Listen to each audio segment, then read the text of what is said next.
Hello, welcome everybody to Vice City Stories. And yes, this is in fact on real hardware on the PSP.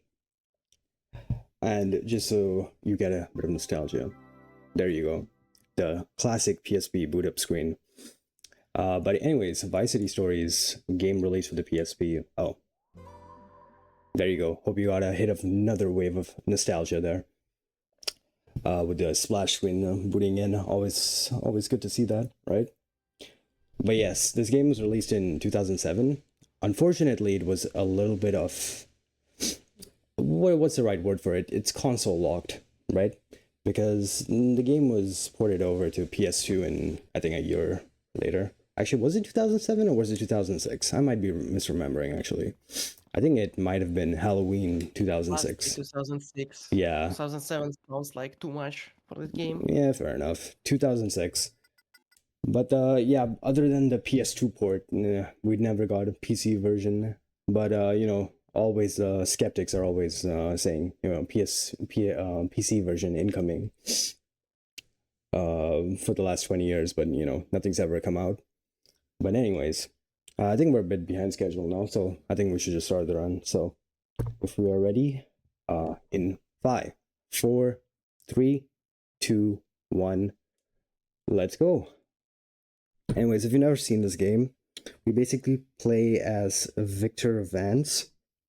And that name might seem familiar if you've ever played the actual OG Vice City. But chronologically, the events of this game take place, I think, 2 years before the game, before Vice City. So Tommy Vercetti is rotting in jail or something. So unfortunately, you're not going to see him. But we are we don't start out as a criminal, Traditionally in GTA games, you start out as a criminal or whatever. But here we're actually a good law-abiding army corporal, something like that. Another thing that's different from Vice City and this game is you're thrown in the water straight away, and you will see that we can actually swim. And this is something that devs at Rockstar wanted you to know right off the bat. They really wanted you to know that, hey, we added swimming in this game. So they threw you in the water in the very first mission. But anyways, this mission is just not a lot of thing. Has revolutionized or ruined VCS any %? Don't worry, because we are playing no major glitches, which is the objectively better category, am I right? You'll also notice that I'm on the Japanese version for this, and there's actually a reason for that, and I just ripped off my headphones. Oops, I can't hear the game anymore. I will... Maybe I should be a little bit better at keyboard management next time, next year in GTA.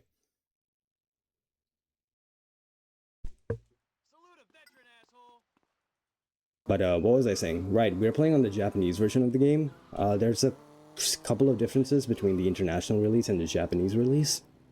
One, of course, is the game is in Japanese. Also, when I say the game is in Japanese, because I've had friends that have asked me this. No, it is not because I'm a weeb, Hoxie. I've had friends ask me this, but then the only thing is that you don't actually have Japanese voice lines or Japanese radio or anything. The real thing with the Japanese edition is, well, it's in Japanese as in the language. Actually, that's as in the script, because all the subtitles and everything are in Japanese. But then you'll still see mission names that are in English still, because I guess they didn't bother, translating them, whatever. And also the fact that most mission names in this game are also references to songs in the 80s. So they really didn't want to translate it, because then technically the references would also get lost in translation, and that would be a double negative for them. But the main benefit you get from the Japanese edition is the fact that they decided when they when they made the Japanese release, they realized that, hey, this game is kind of hard. So what they did was they effectively gave you 3 times more health. And health and armor, actually. But there's also some negatives that come with the Japanese version. As you can see there, I had to like sort of dodge some targets. The reason why I was moving weirdly when I was on the road there trying to shoot those guys is because if I hit a non-target in this mission, it will actually give me 2 stars instead of the classic 1 star. And that's because the way the Japanese version of the game works again is that they have more chaos points. Like, you know, they really don't want you to commit crimes in a game called Grand Theft Auto. So every crime is now a little bit more worse off in terms of like police attention, which means that unfortunately in the Japanese version you gain wanted stars much more quickly. So I had to do a little bit of dodging there in order to not hit a non-target, so that I don't get 2 stars, because otherwise this sort of drive here would be really bad.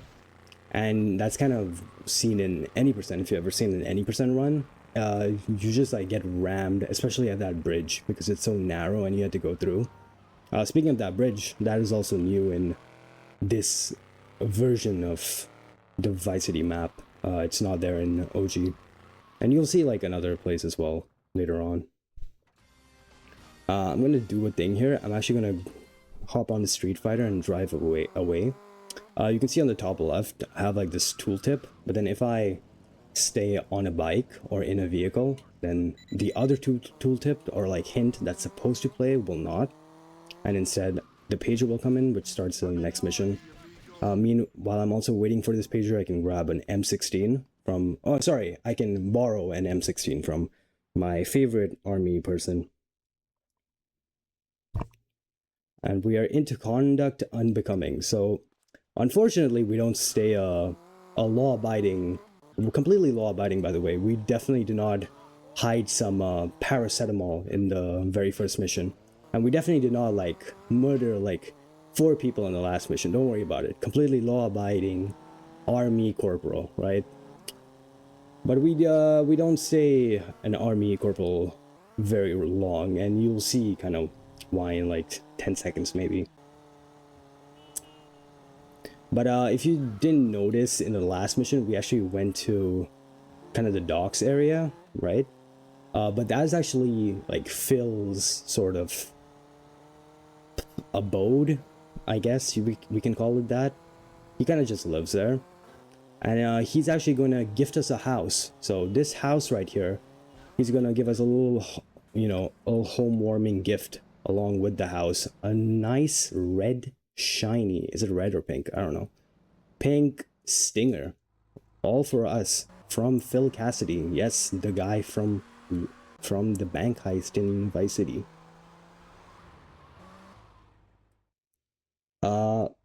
Okay. I can't lie, I thought for a second I almost closed my game because I fat fingered the PlayStation button on the controller. For a second I thought I accidentally closed the game. I kind of panicked for a little bit. But no, we're good. Anyways, we're looking for a chick named Mary. Unfortunately, this is not Mary in the car, but she knows where Mary is, because I guess there's only one Mary in Vice City, and she's right here at a party. But she has some like weird friends, so we're just gonna kindly ask their friends to go away. And also, I'm really bad at that little encounter there. I messed that up in practice as well. Don't worry about the radio in the background. There was definitely no copyright info. Who's shooting at me? Do you see that? Someone is shooting at me. Who? Was that just like a random cop? Like at 1 star shooting at me? That was weird. Anyways, this, what is this car called? A Banshee. It's actually like, pretty sure it is the fastest car in the game, technically. Like, objectively, it is like the fastest car in the game. Fastest top speed. I don't know if it's the fastest vehicle in the game, because I think the PCJ might beat it in terms of like top speed. Actually, the PCJ isn't even the fastest bike. technically it's the biker angel. So in the air tonight we'll nuke it again. Hey, spoilers. But yeah, anyways, we unfortunately get kicked out of the army. That's a really like it's a really stupid cutscene as well, if you've ever like seen it. In practice, I drove into the water and went for a little swim with the car. Good that I did not do it this time. Really happy about that. Also realized I don't have live split, but nah, who needs a live split, right?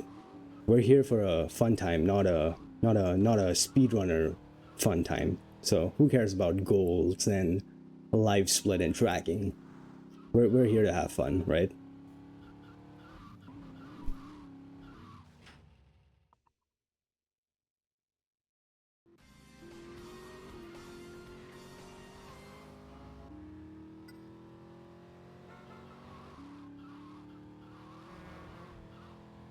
But not sub 9 on that mission is kind of bad. So I still know the timings kind of from memory. Probably just in Act 1, to be honest. Speaking of Act 1, I guess I can explain that. There's basically 3 acts of this in this game. There's like Act 1, Act 1, Act 2, Act 3. They don't have like fancy like titles or whatever.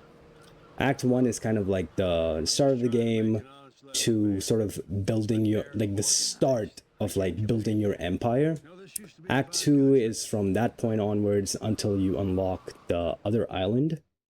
And Act 3 is not until the rest of the game. The biggest chunk of the game is in Act 3 when you unlock the other island. It's around, I want to say, 2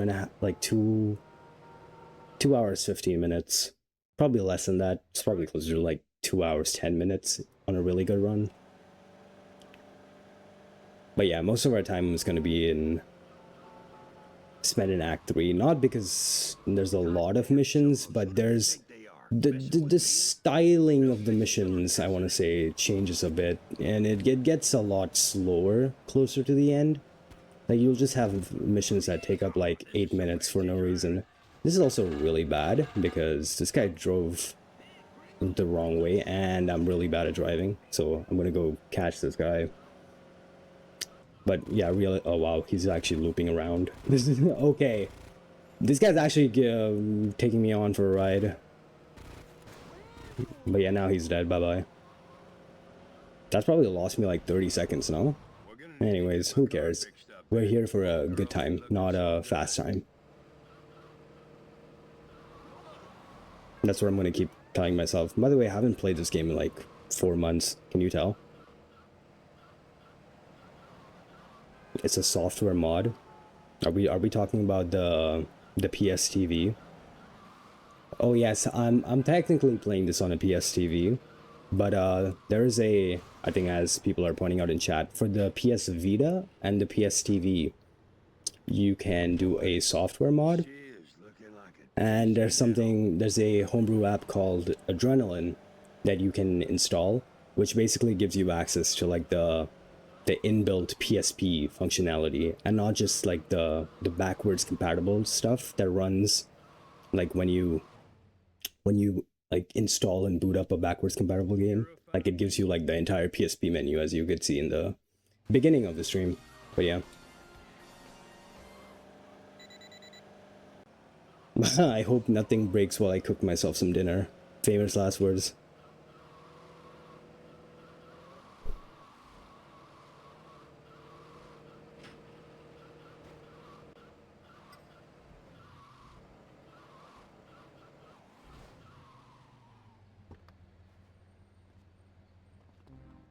Anyways, we're gonna grab that shotgun there. And that we're gonna come pick up like another instance of the shotgun again, but then this is really like the main sort of gun that we're going to use in Act 1, just because we're a little bit scarce on resources. When we got kicked out of the army, they also took away our guns, unfortunately, so we can't have the overpowered M16 and keep it throughout the entire game. My driving is really bad, but there was also like kind of unavoidable traffic there. what was I saying? Right, yeah, we're just gonna use a shotgun, but a nice fancy thing that you can do with the shotgun is you can actually abuse sort of the spread. So there we go. One shot will kill both of them. And yes, if you can't tell, because it's a PSP game, because it's a console game, it is auto aim and it is auto aim only, right? So we're gonna be heavy. So, well, I did the thing again where like I pulled like my controller like caught onto my like headphone wires and then it just yanked it out of my ears. I need to invest in like the 6-foot long like USB-C cables. It's like right now it's like I'm like charging my controller while I'm playing and like it's really bad because it's like it's getting caught. It's really short, so it's getting caught on like the edge of my desk.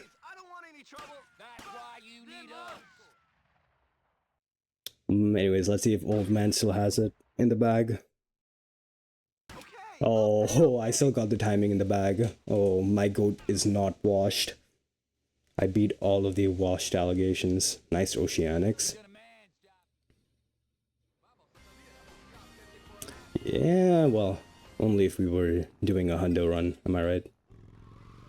Wow, we got the sprint tooltip here. That is actually interesting.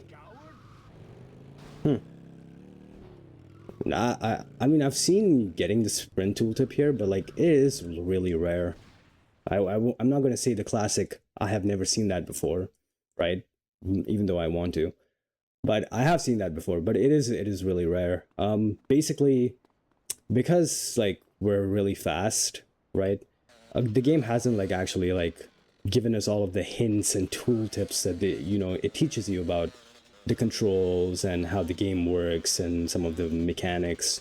So like because we're too fast, it's not getting the chance to sort of display them because it doesn't display like some of them on missions for whatever reason. I would think that you should still have some hints and stuff play during missions, but Rockstar lead said no to that. So because of that, like there are some instances in some scenarios in the run where like the tool tips and how they come in and how long they stay on the screen and whatnot actually do influence how fast the run goes, because it can delay pagers from coming in, and a pager basically like can unlock a mission. That's probably like the biggest use case for a pager, right? It either does nothing or it unlocks a mission. But sometimes if a tooltip comes in right before a mission pager, then it will delay the mission pager from actually like playing by like a couple of seconds. So tooltip routing apparently is also a big thing, especially in Act 1 and Act 2. Act 3 it's just like it's non-existent anymore because we are... Wow, I am having the... this is terrible RNG. This is like the opposite of my my practice run. My practice run, I got like crazy good RNG and I had like the worst execution ever. And then this run is like still the worst execution ever, but like also the worst RNG because the world needs to like have a equilibrium. It has to have a balance of all good and bad things in a day or something like that. I don't know. But yeah, no, usually the guy that we're chasing, he stops at like a traffic light, so he's a lot closer than where he is, like where I picked him up from. So unfortunately time lost, but who cares. Act 1 has like a lot of those like RNG cases, I want to say, like probably has the most. Getting a good time in like Act 1 is kind of difficult just because of that. And there's another mission where like it literally could impact us by like 14 seconds, depending on whether or not like a truck stops at a traffic light or not. That's going to come up in like maybe 20 minutes.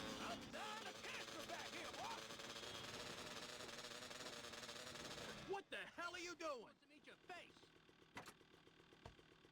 doing? Thinking about it, why didn't I just like shoot the guy? Why did I actually go inside like the passengers? Like you want to go inside the passenger, so like this guy doesn't like drag you out of the truck or whatever. Now I'm thinking about it, shooting it would have literally been like faster. And wow, my driving is bad. I think I clipped the edge of the wall or whatever. At least we didn't like roll over. So we're sealing like a van full of like TVs. If I lose too many TVs, then the game will mission fail me. But we're not, definitely that's not gonna happen, right? There's no way I lose that many TVs.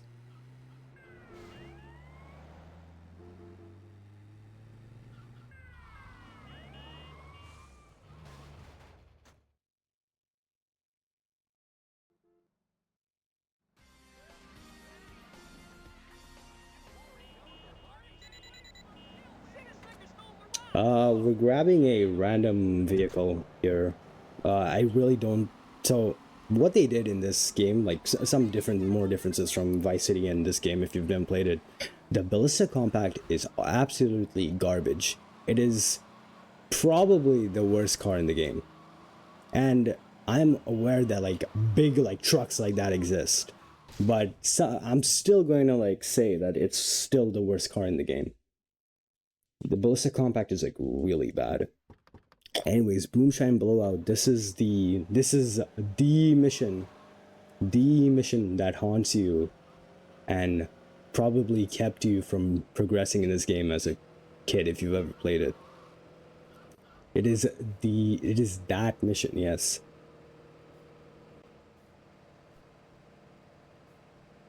But basically the premise is like, oh, here's Phil, by the way. Say hi, Phil.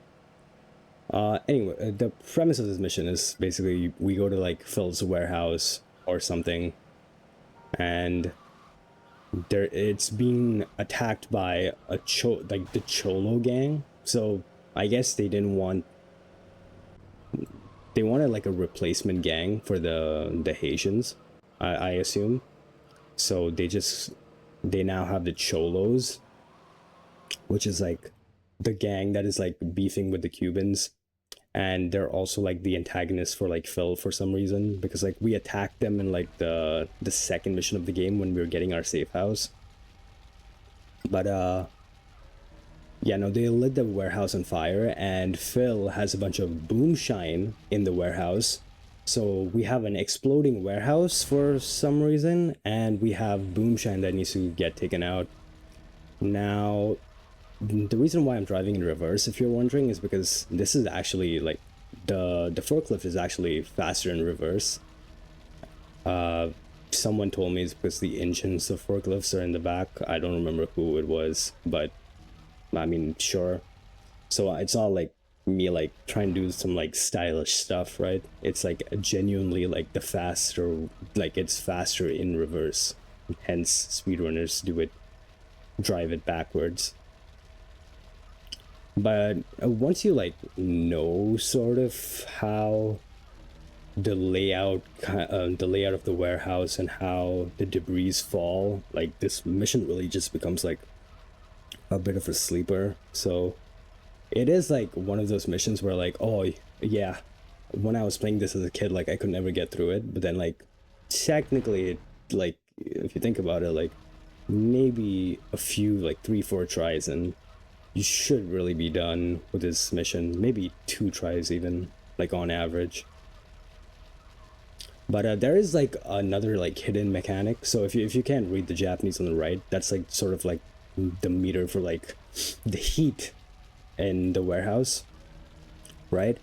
If you bring the boom shines too close to like that open fire there, that meter will also go up, and if it hits, you know, the limit, then the warehouse will blow up and you will fail the mission, obviously.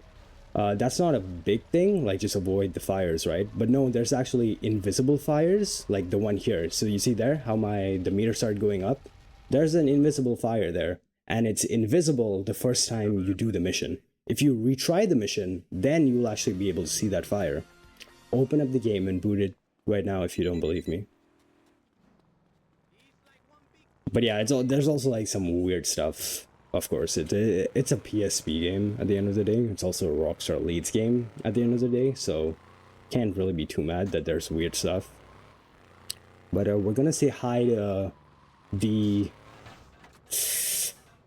what is a companion of Victor Vance? Well, she's not companion yet, officially, but we meet Louise. Louise is Phil's sister, if I remember correctly. Sure, she'll be just fine. I'm looking forward to having me some fun.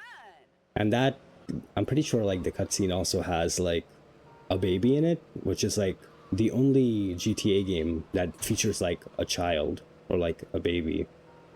Yeah, Louise has a baby or whatever with the Marty guy, the guy from a few missions ago, the bald guy, not Vic, obviously. But here's a little like off-road race that we have to do. This is surprisingly the only race in the game that we have to complete, and it can be a real pain as well. Like I'm gonna be honest, yeah, I feel this race like a lot, right? I'm like really bad at it for whatever reason, especially that curb there. Something we need to talk about, like a real like nuance of this game, is the way curbs work, because like a curb in this game is basically a wall for like some vehicles. One main vehicle is like the Street Fighter, like in the first ever mission of the game, the first ever bike that you drive, right? It's a Street Fighter. That's the bike that you start the game with, that the devs want you to drive with. And for some reason, whenever the Street Fighter hits a curb, the curb is basically a wall and you will fall off your bike. And for some reason, the devs decided, you know what, that's like the perfect bike to introduce everybody to this game with. And the same thing kind of applies for the quad bike in the previous race that I just completed. But basically, once you go down that hill, there's like a curb there, and that can literally flip the quad bike like 180 degrees. This is also a real, okay, I know I'm kind of talking a lot, but here's another cool strat. So I'm going to park here and I'm going to run into this corner here. Don't worry about it. Oh, oh no, I fell out of bounds. Whoa, that's time loss. Oh no. Bro is not speedrunning, he's slow walking. Hey, why is my bike turning why is my bike turned the other way and why is it upside down? I wonder if that same thing happened to the 3 targets on the map. Oh, mission completed. What? I didn't even destroy those targets. So essentially what happened was that when you go out of bounds, only on the PSP version, this does not work on the PS2 version of the game. It got patched, I think. I don't know.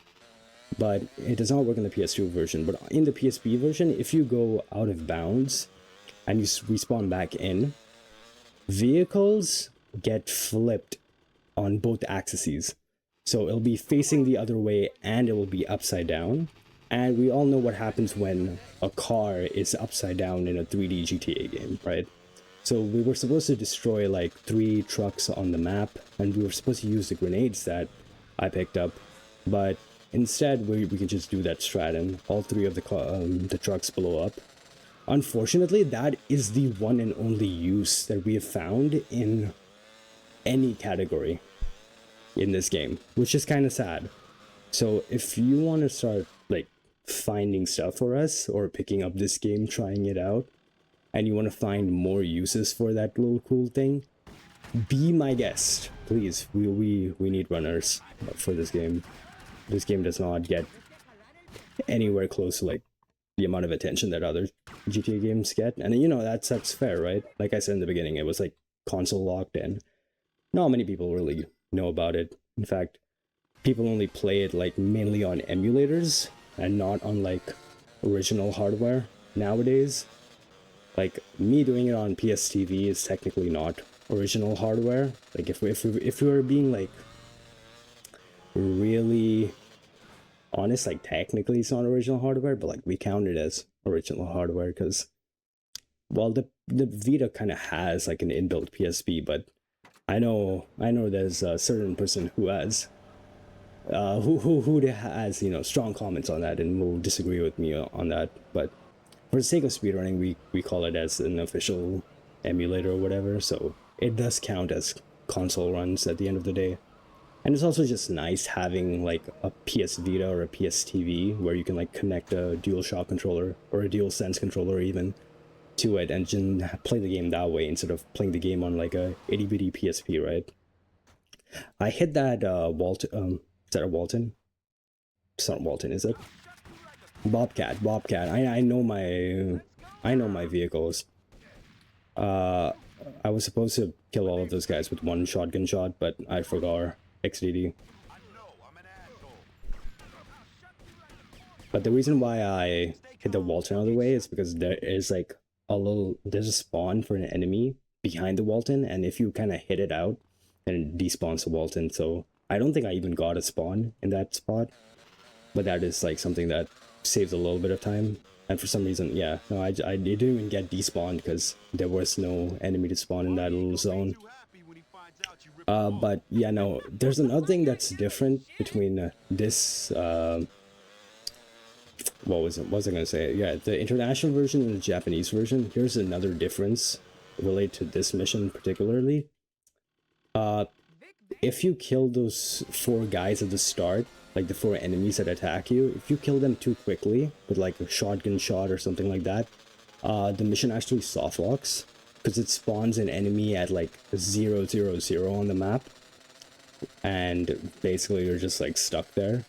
But for some reason that doesn't happen on the Japanese version, so you know, lucky us. I didn't even do the shotgun shot because I completely forgot about it. Because like I entered the cutscene, I was like, oh wait, did I select my shotgun or did I not? And then I was like, I think I did select the shotgun out of like pure like muscle memory, but like I just forgot that I selected the shotgun. So yeah. Anyways, this is the mission that I was talking about, where like it's a PS2 version bug fix that was carried over to Japanese. There you go. That's your answer. Anyways, before I was talking about like how if there's like an RNG place where we can lose sort of like 14 to 18 seconds, kind of. This is like the place where I was talking about. So truck stop, you basically go here and we had like a bunch of like gang members in our car. And we go and attack this like truck. Now again, the same way with the other mission, the truck can either stop at traffic lights, so then it would be a shorter distance for me to travel and catch up to it. Or the traffic light can be green, completely random, and it can just drive off. And it drove off, as you can see on the map, because, you know, why would I ever get good RNG, alright? But yeah, no, like, it should be, like, way back there. But instead we have to deal with it here. Luckily, they made quick work of that guy. I hope I don't get trolled here. I almost got trolled there, but we're good. And I'm going to change my control setup. So that what I did there was changing my control setup. And I'm going to look backwards and drive. And you all know why I'm looking backwards and driving if you've ever seen a GTA run before. But doing this basically means that there will be no traffic that will spawn in front of us. And that also means that there will be no enemies that usually spawn and chase us. Now, I am going to ditch this car. So we're going to have an enemy spawn. And he's gonna spawn right now. There we go. There he sent backup. Doesn't matter though, because I'm gonna come pick this SMG, which is gonna come in handy, you know, a couple of missions. And I'm gonna hop on the Sanchez anyways, which is faster, right? And we're also gonna pick up another round of the shotgun. Phil is really slow. He got like heavily slowed down by like traffic and whatnot, but yeah, that's also like another instance of like random RNG time losses, but we just picked up another round of the shotgun ammo just so we have enough to carry. Now you can see like the damage meter right on the right going up. Now watch this. If I don't look at the guy shooting Phil, I can still hear him, right? You can still hear him shooting Phil. But if you're not like looking at the bullets do no damage to Phil. So as long as I don't look at Phil, he's not being like damaged right now. Anyways, we're gonna do a little bit more tooltip routing. So watch the top left. You see how that tooltip said press circle to throw the grenade and whatnot? Well, that's the tooltip, and I'm I might not get the other tooltip, but on like a perfect run, like right there, I would get 2. The second one would be the first time you ever take damage, right? They would tell you like, oh, your health is getting lower. If it runs out, you're gonna die, or something like that. I'm pretty sure that's literally what it says. Like, if your health reaches 0, you'll go to the hospital or something like that. But yeah, I was not supposed to crash into that wall fence, but nobody saw anything, so that's fine. And you might be wondering like, oh no, he's on really low health, whatever, but must be a hospital warp right after this mission. But no, we're not going to death warp. I'm actually going to play on that HP for like probably 2 or 3 missions. I don't even remember. Or like until marked men. I can't really think about how many missions timed that is right now, but oh well. God protection, probably one of the harder missions on any percent, but here it's kind of just like a weird little, like it's a wrench that gets thrown at you, but it's not really that big of a hurdle in no major glitches. The only thing is that, again, oh, let's talk about more random RNG time losses that can happen. One is being this car can spawn a little bit, at the back of the shop instead of at the side, but that's not too bad. Let's talk about how tire pops work in this game. Any projectile that hits your vehicle has a certain percentage chance of popping your tires, regardless of where it actually hit. So the tire could theoretically hit my right mirror, and my back left tire could just pop. And that is really bad, because that means that if I get sprayed by someone with an SMG, I'm basically guaranteed to have a tire pop. So if we get unlucky here and just get hit by a stray bullet, and I get unlucky, and yeah, like right there, there's like what is that? I thought that was 2 tires gone, but that was just 1 tire. Oh no, oh, that's bad. Mary, get up. Okay, I was supposed to hit the car out of the way and not hit Mary, but like I said, my driving is really bad. Luckily the car is like explosion proof in this mission, so we are chilling. But yeah, I think I lost like another tire or whatever. Random stuff that can happen. Got a bit unlucky. I already got the sprinting tooltip, so I'm not going to get it here. But it is very important that we clear out all the tooltips from Act 1 before we start this mission, Marked Men. Actually, this mission, I was going to death warp in like 1 mission's time. I don't know why. I thought it was longer. Ignore me. I'm like high-key tripping right now. But yeah, it's important for us to get rid of all of our tooltips before we start this mission, because at the end of the mission, we are going to do a death warp. And when we do that death warp, if we have a tooltip come in before the pager comes in, that's going to cost us a lot of time. Oh, also, I got the engine audio bug. It gets like the audio gets stuck in like one of the the 3rd gear or something, but the bike actually still like goes the right speed. It's just an audio glitch. But yeah.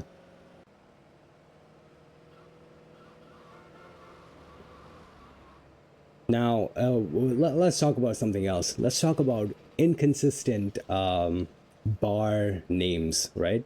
So on the last couple of missions, whenever there's a bar indicating the health of the vehicle, it's been pink and it said damage, right? It's a damage in Japanese, but in this case, the text right now on the screen is blue. The bar is blue and it says Phil's truck. It does not say damage like it did in the other missions, but it says Phil's truck for no reason, just for this mission. Inconsistent naming of the little HUD. It's like one of those things where oh, it's not that big of a deal, but come on guys, you have to have a little bit of more like attention to detail when it comes to like those sort of stuff, and like this shouldn't like really get like, you know, this should be something that like gets picked up in review and then kind of just dies before the final release of the game. Okay, that was kind of, I got blocked in by one of the enemies. The problem in this mission is that Phil's kind of stupid and he will throw a Molotov at them regardless of like how far the enemy car is. So you saw back there, like the enemy car was like right beside me and Phil still had the bright idea to throw a Molotov. So Phil is really like the main sort of and like antagonist in this mission, where he can just like completely like mess me up, and in that case like the car Phil's truck gets damaged and then we'd have to like retry the mission. That guy spawning there is also like kind of RNG. You can kind of manipulate it with the camera, but like realistically like it kind of depends. It just doesn't work sometimes, even if you get like a perfect like camera thing. Like I don't know how to explain it, but there is no right analog stick on a PSP, obviously, right? So there is no like camera controls that you can do. So when you're driving a car, like the most I can do is like move the camera like up and a little bit over so I can see a little bit better. But that's really the most I can do. And if you're on a bike, you can't do anything. You legitimately can't do anything. Anyways, I waited for the pager to come in before death warping, and that's so it plays the second pager immediately. So you can see now I'm getting a pager from whoever, right? And right after it, I get a pager from, that's Louise. I get a pager from Louise right afterwards, and it played instantly without like the pager like switching away and like going back and forth. And that happens only if you death warp while a pager is playing. So I had to wait a little bit at the end of the mission, then death warp, and that way it saves a little bit of time here. Probably like, I want to say 10 seconds. Maybe closer to like 5, but yeah. Okay, as you saw by the name of this mission, Divorce. Remember when I said like that companion of ours? Well, she's kind of married to the Marty guy, but don't worry, that's not gonna be a problem after this mission, because Marty is just gonna cease to exist in a couple of seconds. What I'm gonna do though is I'm also gonna throw 2 grenades here, and that's gonna damage me just enough so that at the end of the mission I can death warp. I'm sort of on a timer because Marty has to get to like a specific spot. I was also supposed to take the bicycle and not take the Sanchez. I don't know why I took the Sanchez. I'm not gonna meet my usual spot, so I'm just gonna pivot over here. I'm improvising on the spot, but anyways. No idea why I grabbed the Sanchez. The bike is literally faster. The BMX bike. I kind of just muscle memory really weirdly. This is what happens when you don't practice for your marathon runs, guys. Always make sure to practice for your marathon runs. Why did you type in Phil's truck in chat? See, now this is gonna get handled. It's like this is gonna get handled weirdly, because when the Russian guy said something in Russian in chat, it got deleted immediately. But then he put the Japanese text in, and it stays afloat. This is inconsistent moderating. What is the GTAMarathon moderating team doing, bro? We have got to have rules in place.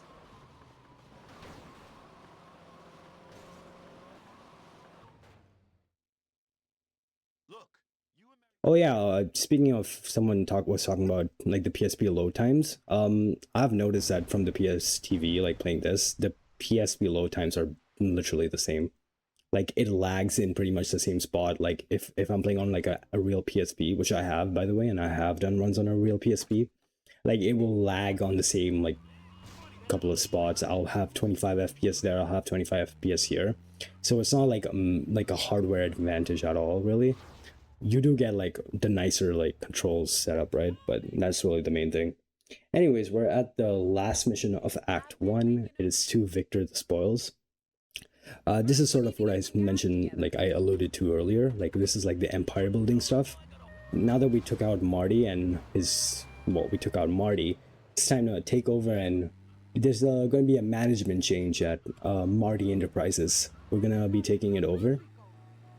And we're not going to be taking, you know, it's not like a friendly, it's not like a friendly takeover, it's a hostile takeover, right? I'm going to shoot all of my SMG ammo away because I want to start the next mission with no SMG ammo, and I'll explain why in a couple of seconds. But anyways, the reason why I sort of like, I was flashing the map on and off there was because when you bring up like the map or like the settings screen, it actually cancels the dialogue that's playing. So I can recruit a guy, cancel the dialogue, recruit a guy immediately afterward, and then cancel that dialogue too, and then get back in the car. Saves a little bit of time. You don't actually have to like bring those guys that you recruited to the actual mission, and you know, I'm completely fine. Usually like you might get lucky at a Sanchez, but doesn't seem like I got lucky. I got lucky in practice. After this, like after every mission, I just had a random Sanchez spawn. Like it was so goated RNG, and that's why the RNG in this, like the actual marathon run, is really bad. But yeah, no. Anyways, we're just gonna come here. No backup, no problem. I'm gonna make quick work of these guys with the shotgun. And yeah, that's pretty much the mission. I'm just gonna get rid of all of my SMG ammo. I can explain why now, but basically, at the start, if you start the next mission, which is kind of an auto scroller at the start. Nice. That's my favorite copy paster, by the way. Anyways, what was I saying? I lost my train of thought because of the copy paster. What is this? Let me read it out. Vice City Stories, child game. Look to cartoon graphics to make kid player happy, like children show. Vice City Story. Okay, it's just. What was it? Vice City Stories world with rainbow, unlike Grand Theft Auto LCS. With dark corridor and realistic gun. Vice City Stories like Playhouse. Vice City Stories play your run from Grand Theft Auto, Liberty City Stories, fear of dark world and realism. What is bro saying? Anyways, I forgot to shoot my SMG because I'm busy reading a copy pasta. But yeah, no, if you start this mission without any SMG in your SMG slot, it actually gives you 100, like, it gives you 100 ammo of like the Uzi. Is it the Uzi? Well, it's not like the other, it's not the other like thing that we had, but the Uzi ammo is really nice. The Uzi is really nice. Okay, Lance, can we please, okay, can we not mess around?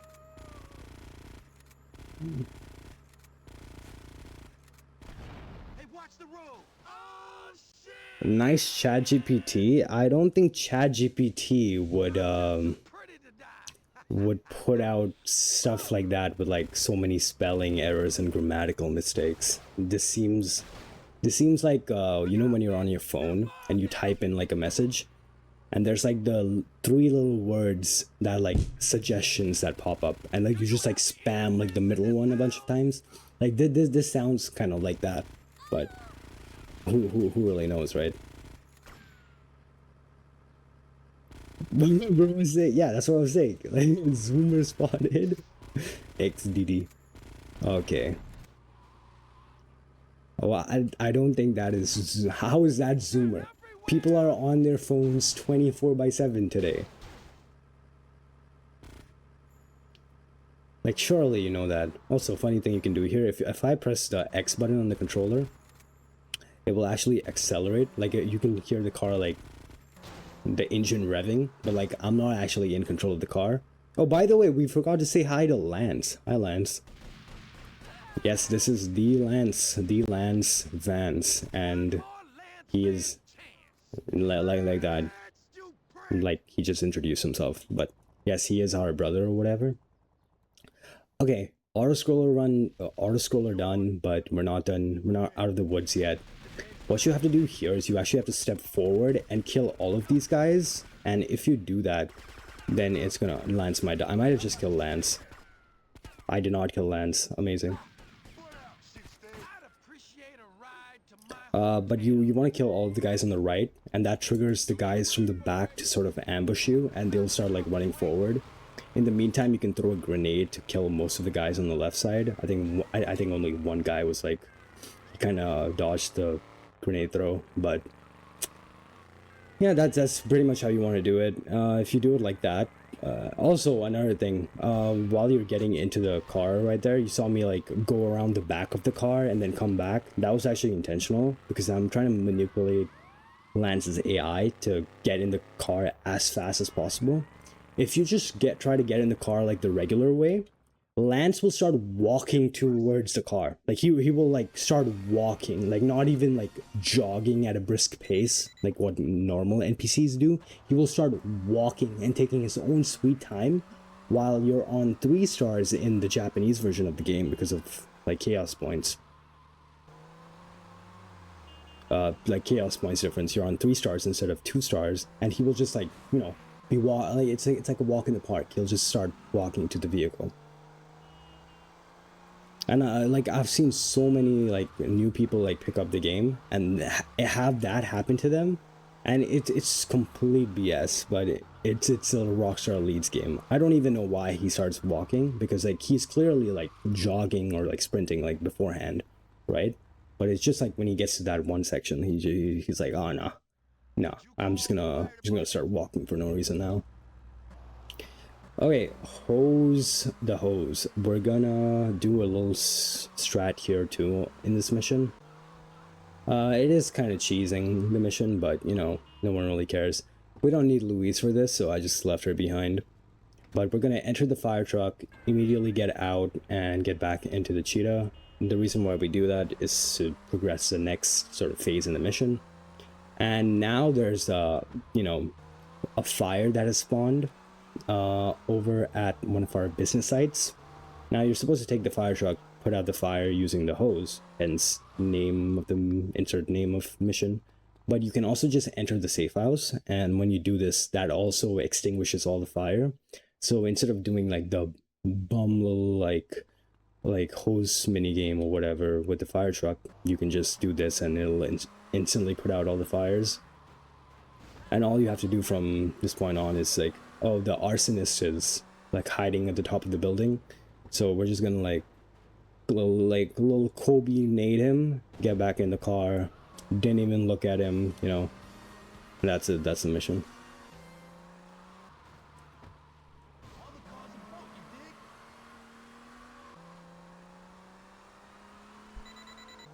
Liberty City Stories edgelord game looked realistic graphics to make what?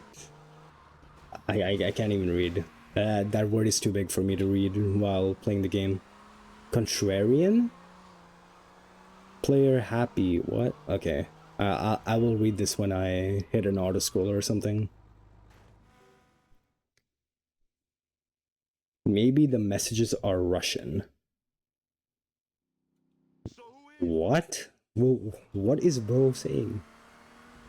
Am I missing context because I've been yapping on the speedrun for a while and I just haven't looked at chat? Or is bro just yapping?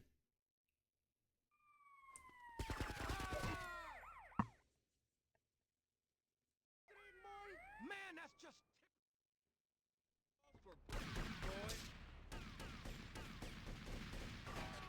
Lance, do you fancy getting on the bike? Thanks, Lance. Yeah, Lance is like probably the biggest hurdle in this run, I want to say, because his AI can just really be bad.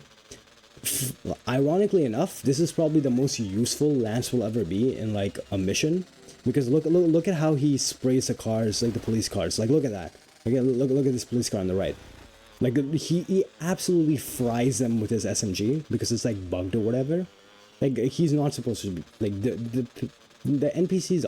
I don't even know if the NPCs are supposed to shoot that fast. It doesn't make sense when you look at the actual fire rate of the weapon. But if you're doing a drive-by, for some reason the fire rate is like twice like the normal. And Lance is like literally like he's been hitting aim labs for this, and amazing. I I couldn't do anything there. That was unavoidable. You must be on PCP. But yeah, no, he'll be hitting aim labs in this mission, but like on the previous mission, like he will walk to the car. Like this is like the sort of things that you have to deal with when you drive this, when you do this run, and that was my fault. I could have avoided that. I was just too busy talking. We're not gonna go the standard route. Now the standard route wants you to do like unique stun jumps, but they trigger a slow-mo camera, which is like slow, obviously. So instead we're just gonna use that little like random set of staircases, conveniently placed, and we can just like enter the compound that way. I'm gonna make a quick little pit stop for some Molotovs that are, you'll see why they'll come in handy in a little bit. But anyways, we got, oh wow, we have the best RNG, and we have the closest car out of the 4. That should have been a prediction. We should have run a prediction for that. Out of here. I don't get it. I was feeling By the way, what was the poll? What was the poll? What did people decide? Under or overestimate? I can't see it because I'm playing the game, but what did people say? Was it overestimate? I wouldn't be surprised looking at last year if people voted for overestimate. I didn't bet on myself because you know that would be cheating, and I'd have the Gamba police come after me. 70% under, really. Maybe this was a good time to say, if I'm underestimate, this will be like what, like 8-ish minutes from world record, because the estimate's like 8 minutes away from world record or something like that. Surely Hoxie won't fall asleep this time. Well, I also have I mean Lashenka's on tech, not Hoxie, but this is the reason why we have off-site, like online people doing tech this time, right? So anyways, it was kind of funny last year though. I just kept the stream running on some Flash FM, like whatever. We just like vibed for like 45 minutes. Oh, Hoxie's not even on tech this time. Well, the thing is, Hoxie wasn't even supposed to be doing tech for that on that day, right? That was like a last minute change that we did, whereas like we had like a Mafia 3 run that got scheduled in a few hours before, so my run got pushed like 2-3 hours, and that's why like we needed like someone on tech, and like Hoxie sort of volunteered to do it. Wow, that's kind of rare. Can this guy please shoot the guy? Okay, I'm losing a little bit of time here. That guy I just rammed his car, and he's like, you know what? Like Giga Chad, he's just like, oh, I'll just like still whatever. Anyways, we're supposed to pick up this package and then deliver it to Umberto. Ideally, I would like to have beaten everybody to the. Oh, I almost got busted. Ideally, I would have liked to beat everybody, but then I had a skill issue in driving. But oh well.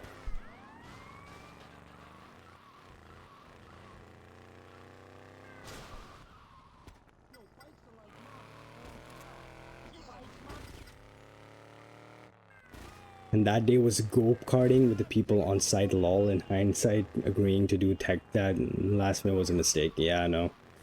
It was like a last minute thing, and it was just weird. But yeah, no, it's whatever.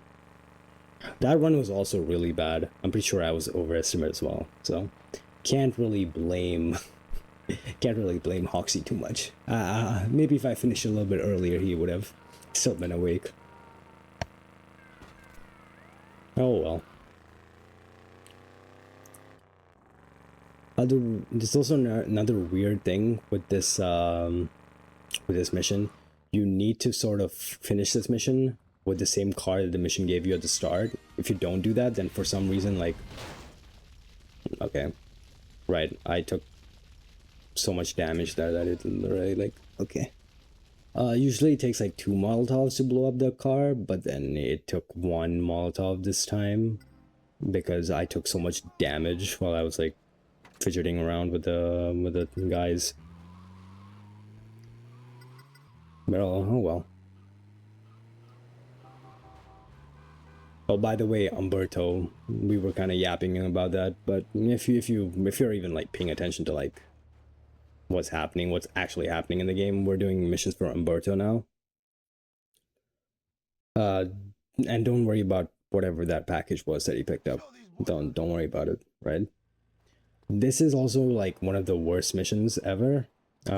Remember how I told you like some characters are like really OP when they're drive-buying? Like, you know, the NPCs will be like aim labs, like tens when they're frying people with their like 4,000 millisecond, like 4,000 DPS like thing. These guys have their accuracy set to like a 0. Like literally, like what are they doing? They're so bad that I have to kill most of the enemies in this mission, and I don't want to do that because I have such less ammo. But anyways, they kind of have to deal with the guys in the cars, like these guys right here. They kind of have to do it because I just don't have enough ammo to sort of do anything with them. But yeah, hopefully they're good. But yeah, no, I would have to shoot like when they get out of the car. I just need the NPCs to do a little bit of work and damage their car a little bit. But yeah, this mission's also random, so I got a couple of bad spawns, so can't complain too much. But you know, also like they hit 0 people, by the way. I'm also out of ammo because they hit 0 people. I had to shoot them I had to shoot them for them, but you know, it is what it is. They have to deal with these people now, and it's gonna be amazing, and I'm gonna fail the mission because this mission is amazing. Like sometimes they can like just get lucky, right, and like all of their shots hit or whatever, and they'll just like instantly like blow up the car, and like other times like absolutely nothing will happen. Please don't drag me out of the car. Like, come on guys, you can get him. I'm pretty sure me backing into him killed him, and they still weren't able to like actually shoot him. Oh, this is going terrible, but hey, we're here for a good time, right? This is kind of like just how runs go, honestly, in the marathon thing. I could have picked up that SMG, but I chose not to. Please kill them. Please kill the guy, come on. There you go, nice. It was a stray shot that had to be a critical hit for them to kill him. Yep, anyways. Yeah, the gun they're also using is pretty bad, but I'm pretty sure like their accuracy is also set to still like 0 still. Because they should not be that bad, even with the bad gun, right? Okay. Poppy don't screech. Wrong mission. I was thinking about the wrong mission. The onboard kill missions are like, they're like okay, but anyways, in this mission we go and we pick up Umberto's dad from the stadium, which is on the other side of the map, and we have to slowly drive him back. And you might be wondering, why are you slowly driving him back? What does that mean? Right? Like, it's a speed run. You can just, you know, go a little faster. No, you can't, because this, for some reason, they decided to put a heart attack meter in this mission. If you drive too fast, if you get shot at, if you crash the car, if you do a stunt jump, Umberto's dad will get stressed, and his heart will give out, and he will have a heart attack in the car. So you have to physically drive slower in this mission. Reposted for auto scroll. Okay, yeah, right. Liberty City Stories, gritty world without rainbow, unlike Grand Theft Auto VCS with bright sunshine and fun gun. Oh, I was reading the thing. Okay, I almost failed the mission because I was reading Momo's message. But no, that actually that was like optimal. That was like task strategy. I'm just that good at the game. Like that was perfect. I accelerated just enough so where I hit my top speed without failing the mission. Don't worry about it. That was intentional. That was intentional. Alberto is not stressed at all in this car. Don't worry about it. He's a low cortisol. He's a low cortisol, not high cortisol. He is completely fine. Don't worry about it. I still want to finish reading the copy pasta, but then I almost failed the mission, so like I'm gonna lock in now. Anyways, lock back in. Lock back in. So we're just gonna go slow around these corners. Yeah, I don't know how the hard thing actually works. It might just be based off of like a certain speed. Like if you're above a certain speed, then the meter will just start going up. I'm not too sure how it works, but you know. What can you do? What can you do? Oh, by the way, I wanted to do a thing where like for every mission fail or whatever, I donate a little bit, but I kind of forgot to mention it. But anyways, I'll throw in like $30 for every mission fail. So start counting. I don't think I've failed any missions until this point. It's just been slow. I've just been bad at the game, but I don't think I've failed a mission until this point.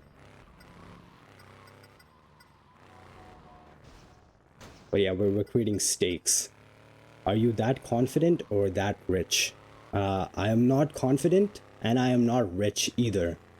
Bucks, you read Great British Pound? Sorry. I will donate 30 Britain's Great British Pounds for every mission fail that occurs on this run. Has a PSTV. I'm not rich. The PSTV, like low-key, was like the same amount of money for like as the capture card cost. If anything, I'm pretty sure the capture card has costed me more than the PSTV because I had to go get it repaired once, and like it was still under warranty, right? But they just refused to pay for shipping, so I had to pay for shipping myself. And I had to ship it all the way to the US for some reason because they didn't have like facilities nearby in like Canada or whatever to fix it. So my shipping was basically like $50. So I'm pretty sure I spent more money on the capture card for the PSTV than the actual PSTV, which is kind of sad. Anyways, oh, did that guy just get friendly fired? XDD. No, don't shoot at that guy. Oh, how did these guys already spawn? What? I don't know, this mission's kind of weird. It's again an auto-scroller, but if this guy on the, like here, like behind me, the red shirt guy gets shot, it's kind of bad, that guy, because that will actually lose me a little bit of time. But if the others get shot, then I really like don't care that much. Anyways, this should be the last wave of guys. There we go.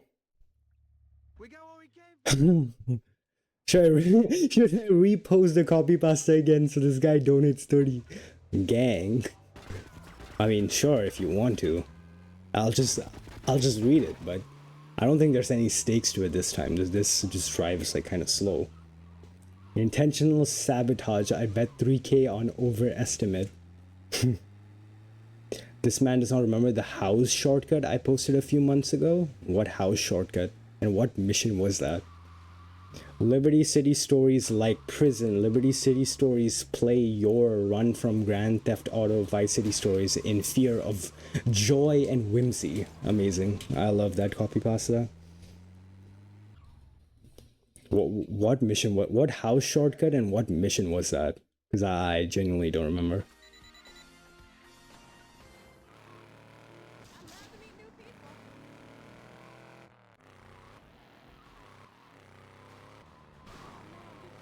Oh, do you mean like the little like basketball court in between like Umberto's and house and the other one?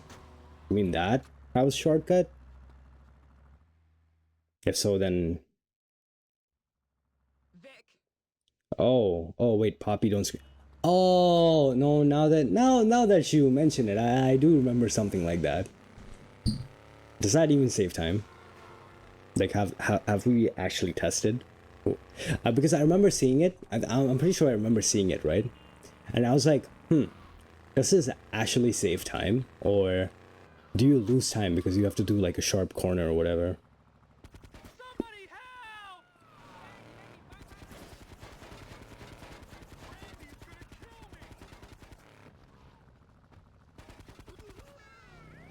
Oh, nice. We got the thing where he turns around. File that in your report. Leave Louise Williams alone, pal. Okay. Anyways, we can also pause the game there so the mission ends a little bit earlier. There's no real benefit to doing that, except that sometimes the pager will come in like before. Okay, never mind. The pager didn't come in before, but there's like a little like tooltip flash there saying that you can like attack a site or whatever. But honestly, in hindsight, it doesn't even matter because there's so much time that it takes to actually drive to the other mission. Anyways, I might be tripping, but oh well, oh well. Money for nothing. Okay, meet Forbes. Can you tell me where the inspiration for his character design came from? It's a really famous movie. Let me show you. Oh wait, you can't see it. I'll show you a close up of him when we're in the van. But yeah, this is Forbes. He's Lance's friend, and he's our friend, right? It's like the great trio. Anyways, Lance, thank you. Anyways, can you tell me where his design comes from? Any knowers? Should have just clipped the entirety of me timing the comparisons instead. I know. It's probably Miami Vice, huh? Yeah, it is Miami Vice. Good job, Lashenka. You know your 70s, 80s movies. I haven't seen a single episode of Miami Vice. I just took a wild guess. I'm not even joking. Well, you're correct. So you know it, even though you haven't watched the series.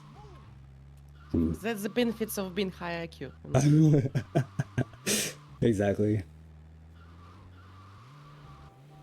Okay, this mission. What happens in this mission? Let me think about the story for a second. So we're stealing from a police compound. Yeah, we are doing the high IQ plays.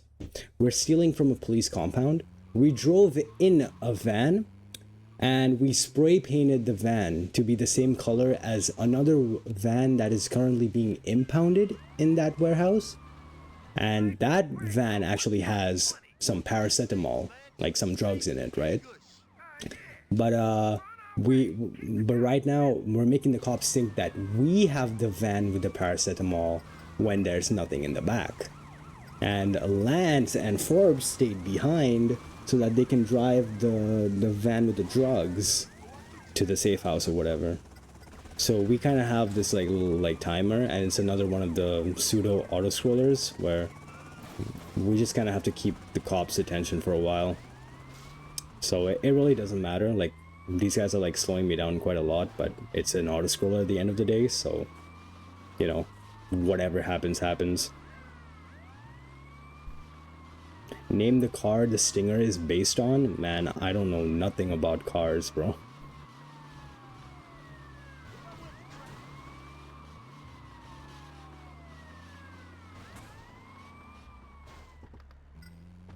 But yeah, no, I see runners still doing like the old strat from like 2016, where like you get the bribe star at the warehouse, and then you turn around and you go like all the way around like the compound safe house.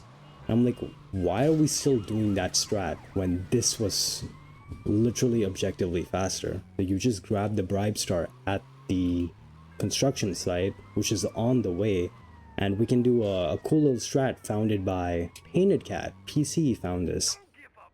But as soon as that dialogue line plays, we can collect this bribe star, and that will perfectly time the end of the mission with almost exactly when we lose the police attention, and the mission will end like at the perfect time. So Lance will get to his like little location, whatever, and immediately afterwards the mission will end, just like that, mid voice line, because we lost the cops at the perfect time.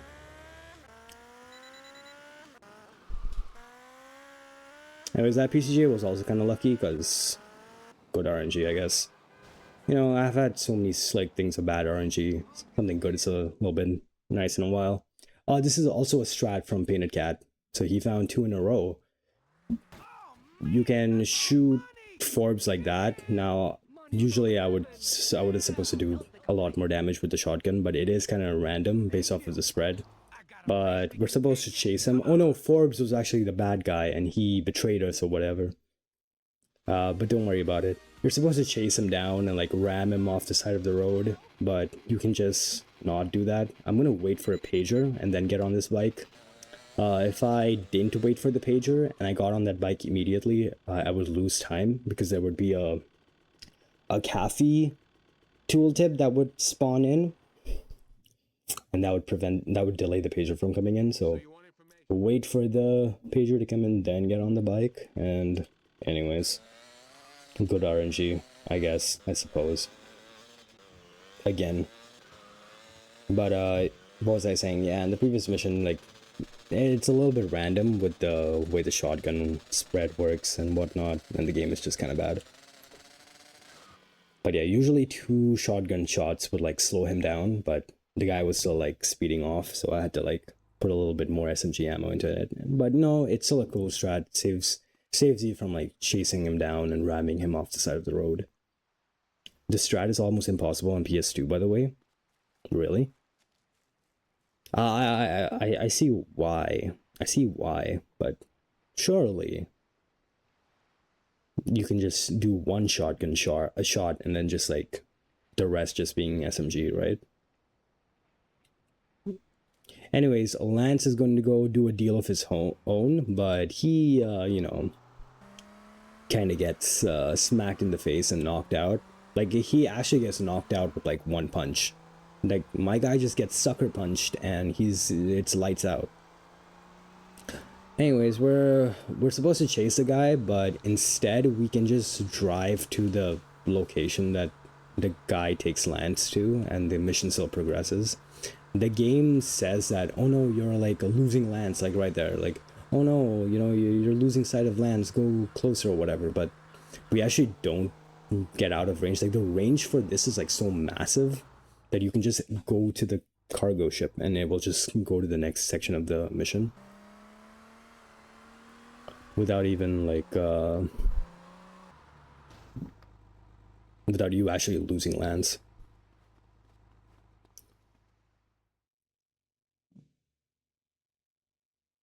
You can take the bike and drive by. I mean, fair enough. I've not played the PS2 version of this game a lot, just because there's like no point in doing that if you're speedrunning, right?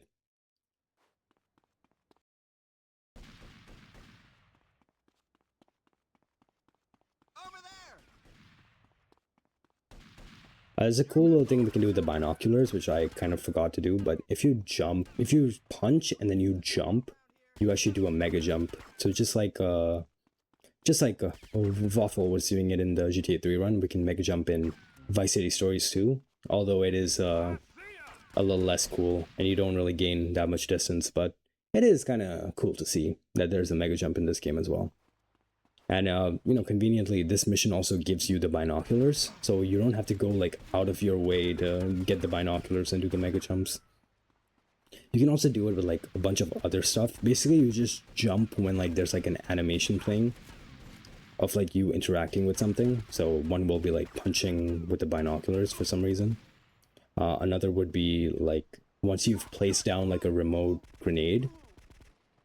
That too. Okay, I'm gonna not do the rest of the mega jumps because I did it in practice and I actually went over the edge. So anyways. But yeah, we have a bunch of packages that we picked out, hidden packages. We were doing a hidden packages one.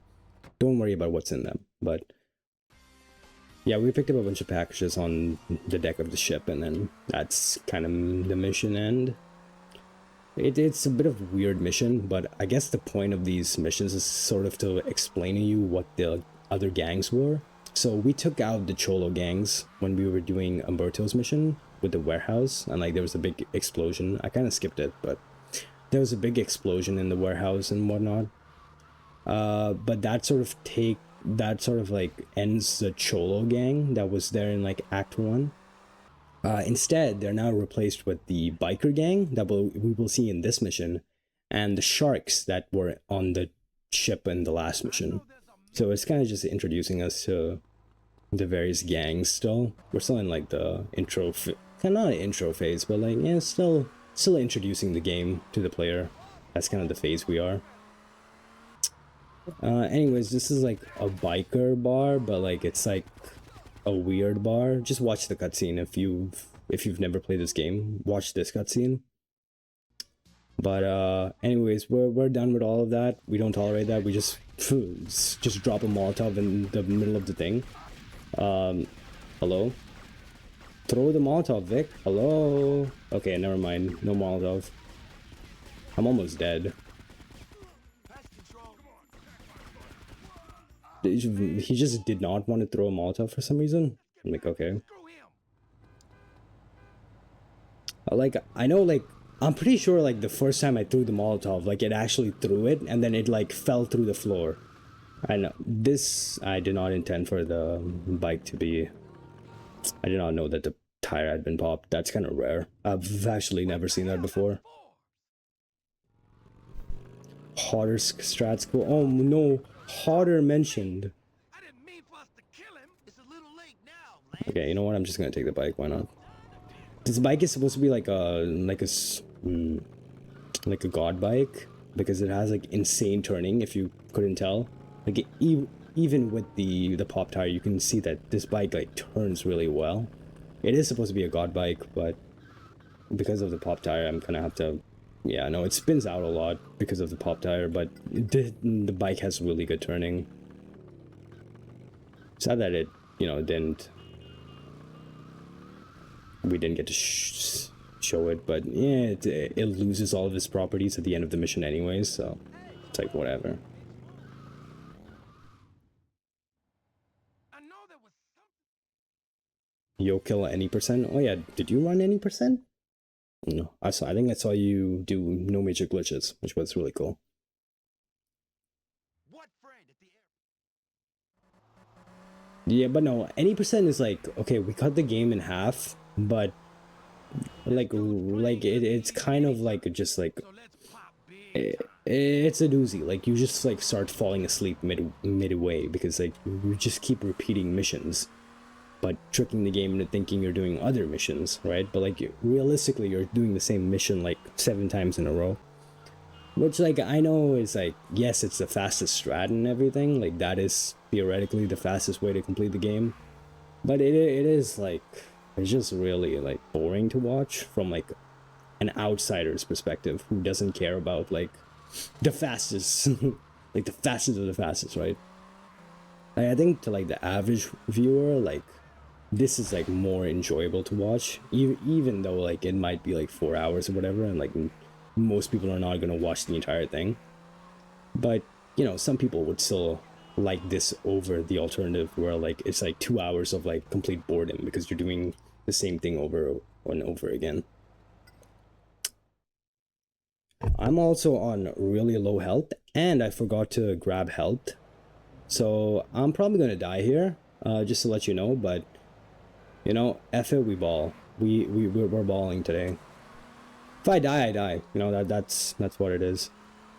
Maybe I should go grab some health. There is like a health pickup on the runway, but it is like the other like side of the thing, so I'm not gonna do that. Smile, bro. Where's my file, you Okay. motherfuckers? I'll kick your asses. Maybe we shouldn't do the mega jumps that actually damage me. That would also have been a smart decision. Oh, I'm 100% dead. I'm dead. I doubt it. No more complaining for you. Oh, no. Okay, we somehow survived. Insane.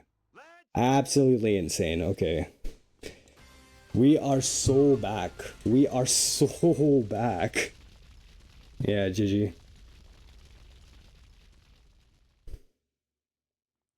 Bro, out here sending Lance to the gunfight. That was kind of the strategy. I was like, yo, Lance, or like I was hoping the car would hit some of the guys so like they wouldn't like damage me, right? Or like I was just kind of like sending Lance in, but then Lance is so useless. He's placed in the middle of like the gunfight and he starts like walking towards me. He's not even like shooting the other guys.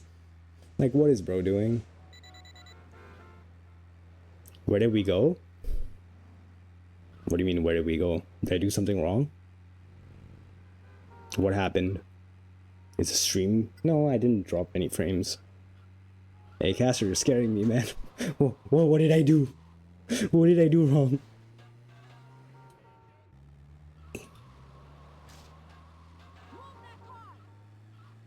I death warped, but yeah, that might just be it. But hey, we got our health back. Oh, we are so back. Man, you gotta get with the lingo nowadays. You gotta stay up to date with the youth's talk, you know? We can't be going through a part of me wants to say two specific numbers that range from 1 to 10 right now, just so I can prove prove my youth, you know. I'm hip with the kids, as a, you know, I'm hip with the kids, as they say. I know my memes. 2, 3, yes, yes, Momo. That is the numbers that I was thinking about. I'll take a look and see what's happening. Second meanings don't exist. 23, yes, it was actually 23. Okay, I'm going to sit in this Molotov for a little bit. And that's so I can death warp at the end of this mission, and that is really important. Me death warping at the end of this mission as fast as possible. Not because like I'm like speedrunning or whatever, but like there's like a legitimate reason for that. Part of me also wants to just play Holy Diver here, because like, why not? Should I play Holy Diver? I mean, I have nothing to lose. Last chance, yes or no? Holy Diver, yes or no? Next person in chat decides to face yes. Okay.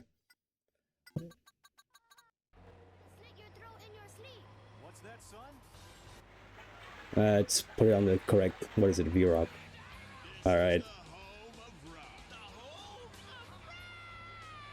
Enjoy Holy Diver. That's like a scripted song that plays in this mission, but yeah.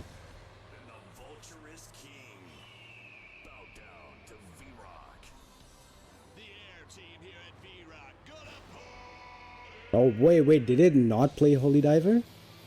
Oh, I think it didn't play Holy Diver because like I didn't have the radio on before the mission. Oh no. Man, I really wanted Holy Diver. I think it was like the ending thing of Holy Diver. Oh well. That kind of sucks. I just lost time for no reason. Alright, whatever. Let's turn back. Let's turn the radio off. Sorry guys, no Holy Diver. I should have known better. I should have played the thing at the...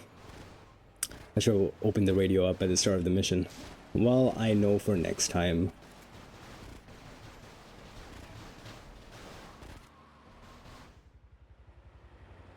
Scammed? I'm sorry. I didn't know. I didn't know if like the radios like didn't switch or whatever. Like it was playing Holy Diver. Like you could hear Holy Diver. It was literally the ending bit for some reason instead of like the start of Holy Diver. Anyways, whatever. Stay tuned to Wednesday for radio. Okay, Momo will redeem us on the radio. and we will play Holy Diver then, and we will sing along as well, right, Momo? He's gonna put the greatest karaoke performance of all time.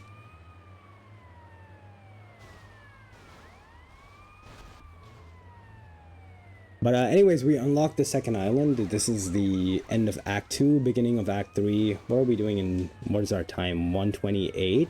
That's actually not that bad. Like, surprisingly, that's like not that bad.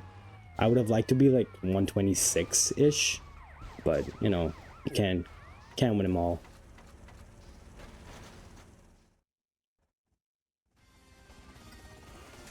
Anyways, we want a death warp as soon as possible. I kind of skipped explaining this earlier, but the reason why is because we want to buy an asset. So in a mission that's coming up requires us to have like 5 assets, and then later on in the game we're supposed to have 7 assets in total. Currently we have 3, so we need to take over 4 more. We get 1 from a mission, but then the other 3 we just kind of have to buy. Or we have to like do an attack and like take over. Now doing like, this is the only like feasible option that we have to like just buy an asset. If we don't buy it, there's a chance, so like it's pretty much guaranteed that another rival gang, so either the biker or the sharks, will buy that asset instead. And if they do that, then that site would be under construction and we would have to go attack it later on, right? So because we want to death warp after the mission as soon as possible, so that the sharks or the bikers don't have a chance to purchase that asset, and instead we just get like a little freebie empire site that adds towards that 7 total that we need. So we have, what is it, 3 that we inherited, we have 4 now.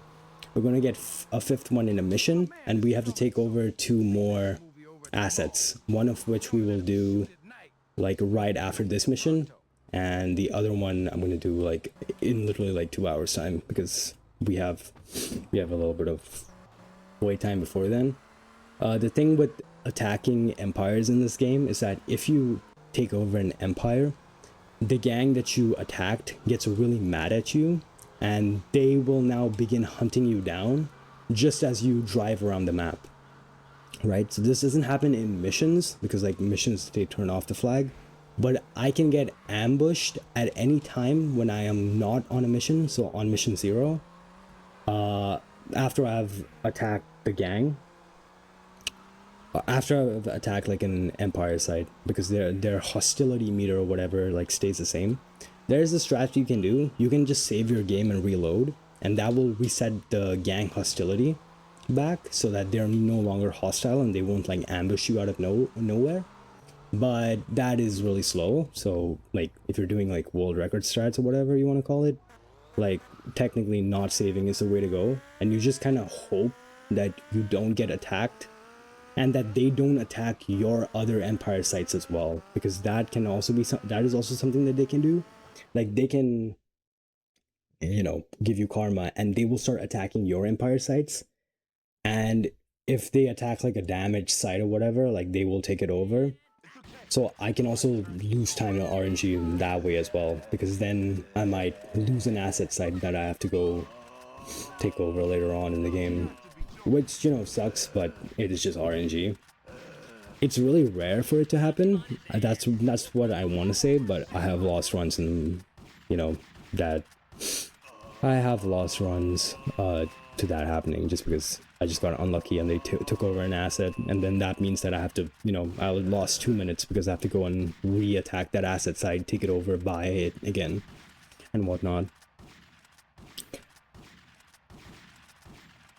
For some reason that seems to wear off over time in NMG. Yeah, it does like wear off, but you know, even still, like I think after, I want to say after mugshot long shot, like you don't see like it happening all too much, but then there's also cases where like it will just happen for no reason. I also messed up the audio skip, the dialogue skip. There, that was better. I actually got it there. But yeah, no, this is just the introduction mission for this island. Like with any other GTA, when you unlock a new area, the first thing that they want you to do is just drive around the new area. So they just give you a really long drive. So in this mission, we were all the way south on this island, Atlantis like house, and they wanted us to drive to the mall, which is like literally all the way north. Now there's like zombies and whatever. Like we're doing like a little like film shoot for Spitz, which is like we like never see him, but like he shows up in like pages and whatnot. But yeah, we're just doing like a little like acting kind of thing. But this is like one of the like a really long and boring missions. Unfortunately, if you fail this, like you have to like redo this entire section. I've also had like one run where like I just failed a section like really randomly. Like I was standing right here. Like I just failed like the mission for like no reason. No clue what was happening there. But you're supposed to not let the zombies enter like this like little shop, the DJ shop or whatever. But I'm pretty sure like there's like a radius or whatever in which like zombies can spawn. And I guess like they just like spawned inside the little like store. Oh, we had the thing happen. So remember how I was saying like the out of bounds thing causes vehicles to get flipped on both axes? That was unfortunate. But that actually happened there. It also happens when like you enter interiors for some reason, because the interiors are weird. That actually happened there, which is why I had to go switch to the bike from the Infernus. Like I would have, you know, loved to keep the Infernus, but I took the time loss to get the PCJ instead. One, because the PCJ would be faster on this drive back, so I'm like recouping some of the time I lost. But also, well, if I crash like that, then no, I'm not recouping any of the time I lost. But also because of the fact that if it was the Infernus that flipped upside down, Lance probably would have died right there. So that's why you switch to the bike always on this mission. And if you don't, then sometimes you learn that the hard way. There are also cases where the PCJ or the bike that you have gets sucked into the ground, and then when you spawn back, when you spawn back outside, the game spits it out of the ground, and it can just like kill you or Lance because it's like going at like such high speeds, and it's super funny when it happens. But like if you lose a run to that, I'm pretty sure like I'm punching a hole through my monitor. But yeah. Looks, damn, that's a long night for Vance's. Yeah, it is indeed.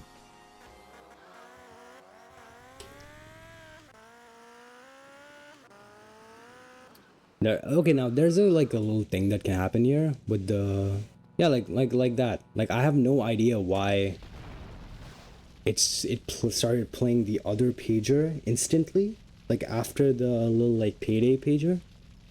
But like that can also happen. So, oh, I got the thing as well. Okay, that can also happen where it just doesn't trigger the gang attack. So remember how I was saying like, oh, I'm supposed to like take over a bunch of assets or whatever? Well, this is like one of them that you do, but it just didn't want to trigger when I did it the first time. It probably has something to do with like me being on mission 0 and having that page or whatever. But yeah, that's kind of my fault, I guess. But this game is also programmed badly. Like 90% of the time when you do that, like nothing happens. Like you're fine. People don't usually survive this next bit. That gang attack was really fast though, so it was like faster than usual. Usually I spend a lot more time.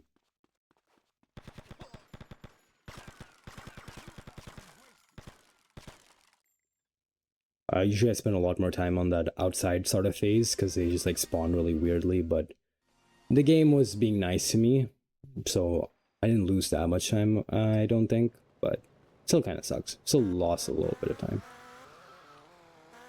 Anyways, I'm gonna get back. We should get a pager now. There we go. And that would unlock the next mission. That is a Lance pager, so we're good. I didn't get the Rennie Pager meme. Okay, Blitzkrieg. You know those Empire sites that we worked so hard to buy? Well, it's getting attacked by the sharks. But this time it's like a mission attack and not like an actual attack.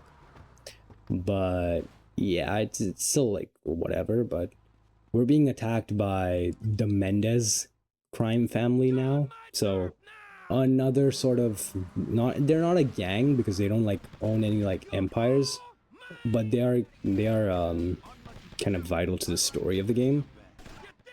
So the Mendez family, basically we stole some drugs from them and they're not happy, and now they're attacking all of our business sites because they're not happy.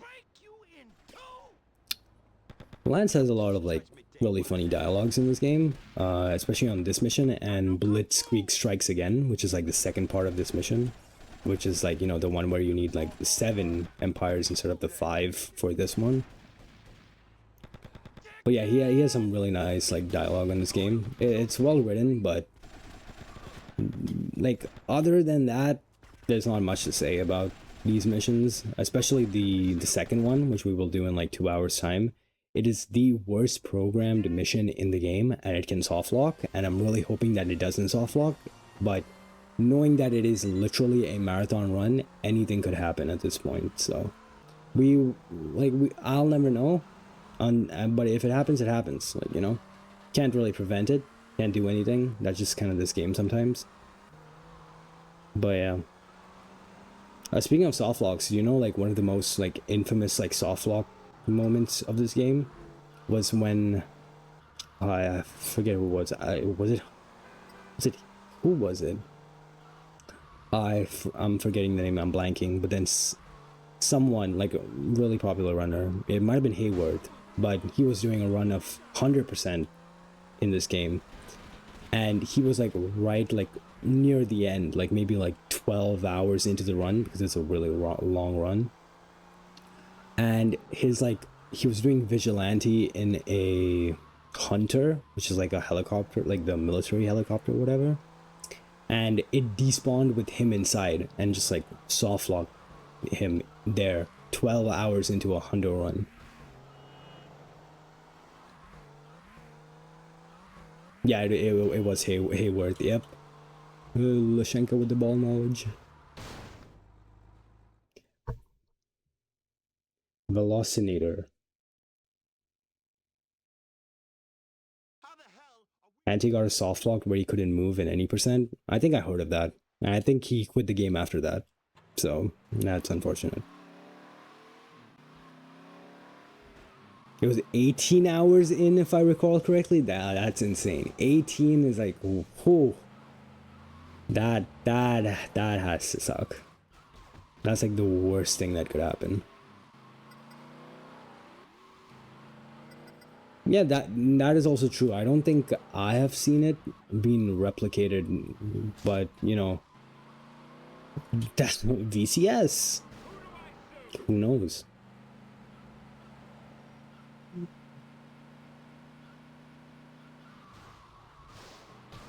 Oh, I should pay more attention to the road and less on chat, but yeah.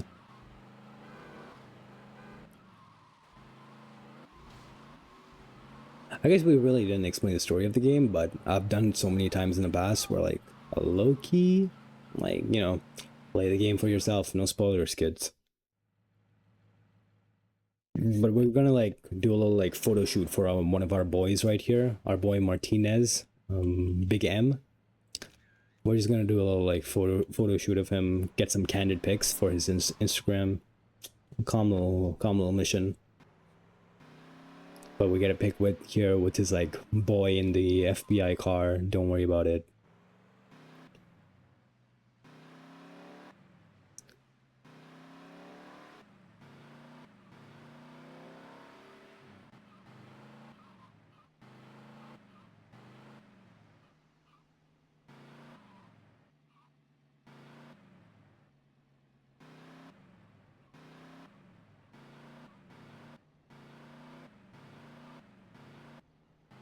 Yeah, no, hundo in this game is, at least we've had like more hundo runners over the years, but I'm pretty sure we're still like, we probably have like what, 1 2 3 4 5 6 7 runners in hundo.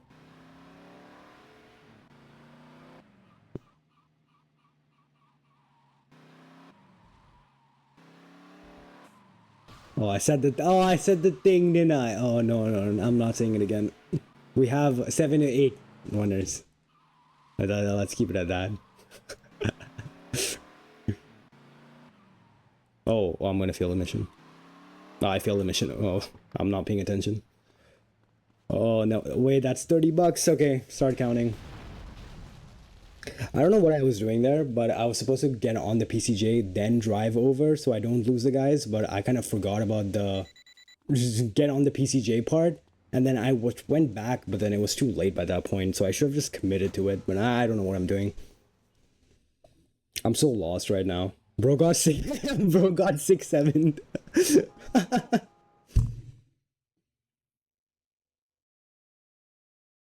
I'm surprised it took this long for a mission fail, but yeah. Do I really have to do all of that again? There really is no checkpoint for this mission, eh? Okay, well, that's 30. Actually, are we not counting the... Well, technically there is another mission fail that would happen in the international version of the game, but it doesn't happen because it got like patched or whatever in the Japanese, right? Like technically, what's the mission called? What is the mission called? I'm blanking. What is that one mission called? Snitch It. No, is it Snitch It? No, it's not Snitch It. Wait, what mission is that? The one where you go in the compound. Well, I just did it. I did it like 30 minutes ago. I'm trying to think of it.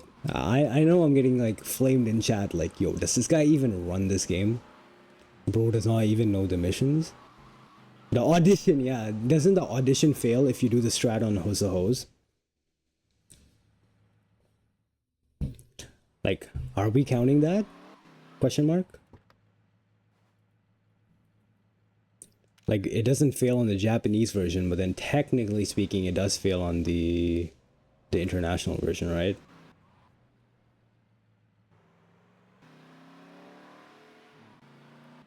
Hundo world record fails air rescue at level 15. Yeah. The auction helped. Yeah. Yeah, no, I blanked on the name of the mission. But yeah, okay, you know what? We'll count that to whatever, 60. We're at 60 right now.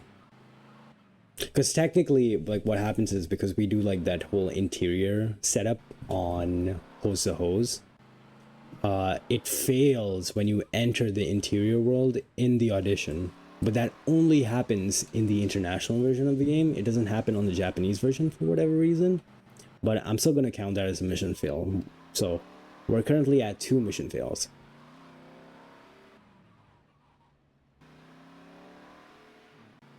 And this was a really bad mission fail too. Like I'm just realizing like this is probably like what, 5 minutes. It's not looking good for the people that voted for underestimate right now. Unless like I have the most like brutal like lock-in of the century. Like it is time to lock in. Bro making me work overtime. In my defense, we started 10 minutes past the actual like start time.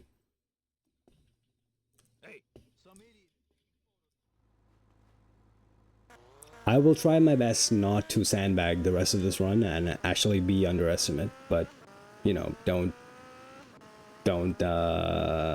get your hopes up too much. Don't worry, I can't vote with channel points because gambling or whatever. Right, I remember that being a thing. I mean, it's not, I mean, it is gambling, but like, it's not really gambling. You don't have like negative like consequence financially, right? We're not the GTA 4 stun jump viewers where we were taking money out of Polymarket and putting it on the players, right? We weren't doing all that, so I would assume that, you know, it's not technically gambling.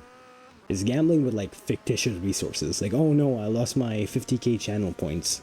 This has absolutely zero impact on my life. Like, you're not redeeming channel points anyways. That's the only way to play. Oh, fair enough. You know, it's gotten to a point where, like, even with my friends, like in real life, like they don't watch a game unless like they put a bet on it. Like, the only reason why they'll watch like a sporting game is because they put a bet on it. Like, it's kind of getting out of hand. You're no longer watching it for like the fun of the game. You're watching it because this might have an impact to your financial situation. But hey, if it makes it more interesting, it makes it more interesting, right? Also, I really thought I was gonna like hit that wall, but I guess I didn't hit that wall, but I jumped off anyways, and I look kind of stupid now. That's like a classic.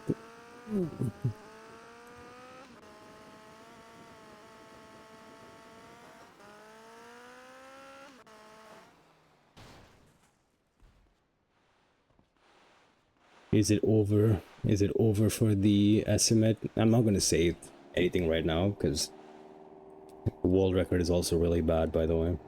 If anyone wants to beat it, please do. I'm not supposed to do this mission yet. I'm supposed to do that mission. Am I supposed to do this mission? Wait, what mission is this?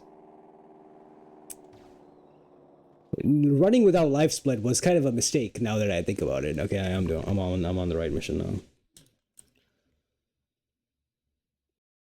It's because like you do that skimmer like little flight like so many times, but it just depends on whether you go to Rennie or whether you go to Mendez. Depending on what stage of the game you're in, like the mission markers are in like the complete same place. It just gets confusing sometimes, but hey, old man still got it. I remembered to do the correct mission this time. Now starting a wrong mission now. If I did that, then like yeah, though it's over. I don't think I'm making the estimate. But we still have a chance. Don't worry.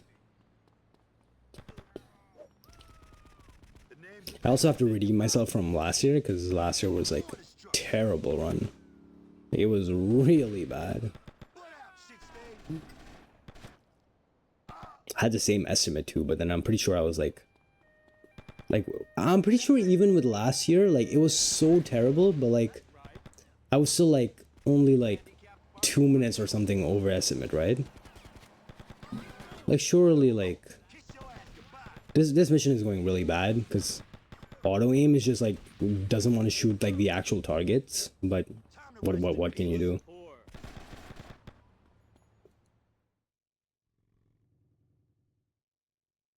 Holy screen shake.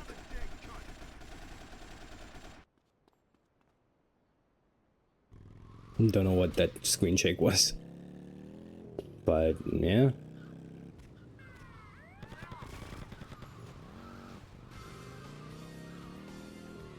Yeah, luckily like the cops just forget about you after you do that. I can't see traffic with the text on my screen. Oh, why did I fall off there? I've never fallen off the bike doing that. Okay. Classic. Sorry, I said the line. Screen shake when you started flying the skimmer. Oh, right, yeah. So don't do that mission because you go here and you do accidents will happen. Instead, there you go. Oh, and I got the business site attack there. I don't know if you saw it, but starting a mission ends the business site attack, but like the attack still counts. So I'm pretty sure that site now is like damaged or whatever, right? Has to be. Unless it was, I don't think it was the site that we just took over, but that is another like RNG thing that can kill the run. This is also the skimmer shake.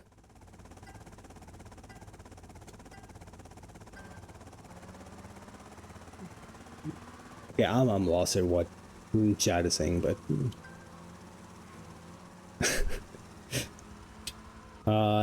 this mission sucks as well. It's not even that bad. So we're doing like film studio missions. Unfortunately, they're literally like pseudo like time trials or whatever.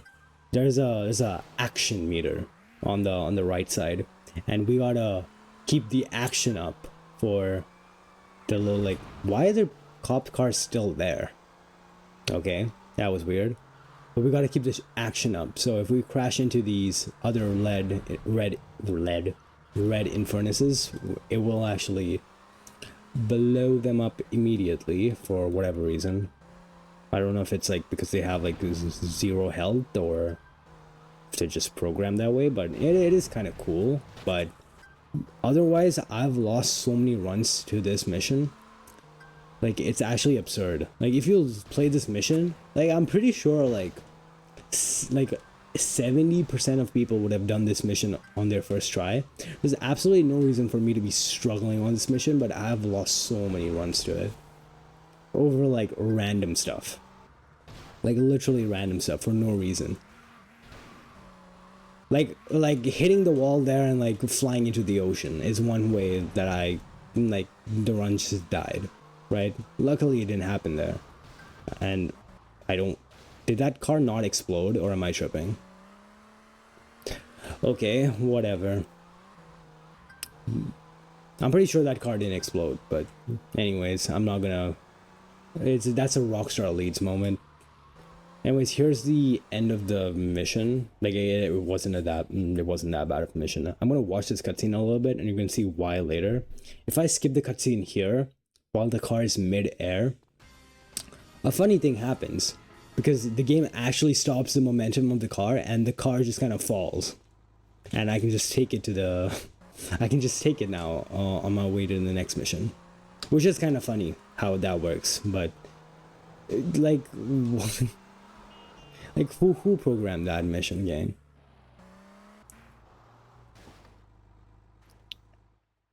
Okay, to Tebow. I got hard locked on this mission once. Yes, that can also happen. You can get hard locked on that mission randomly. It's happened to me as well. It's like while when you get the checkpoint, like for me it happened when I got the checkpoint right before like the asset from hostile takeover. Like it's a super weird mission. It has no reason to hard lock, in my opinion. Like there's nothing going on with like the game. Okay, to Tebow is like one of the harder missions as well, I want to say, in this game when you're doing it casually. And I wouldn't say it's a hard mission if we're doing it now, just because sort of the safe strategy that I'm gonna do. I know Momo found like the risky strategy that saves 15 seconds, give or take. But I would rather just lose the 15 seconds, especially on emulator where like I can't aim for the like the little like antennas from that far away. Like the HUD on screen is like 3 pixels on actual hardware, right?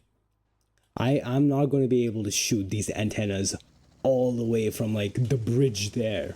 Like the risky strat is you don't take the heli because helis are slow in this game, but instead you stand on the bridge and you just like snipe the antennas with the rockets. I can do that on emulator no problem with like my anti-aliasing and my upscaled graphics. But doing it on actual hardware with like the actual PSP and where I have like 1 pixel of like, and that's supposed to be like my crosshair, like there's absolutely no shot I'm not able to hit that from that far away.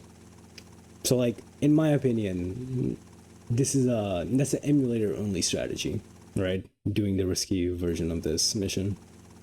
The console guys are still stuck in the past, but it's only like 15 seconds is still a lot, but in the grand scheme of things, like I would rather just, it's like forever.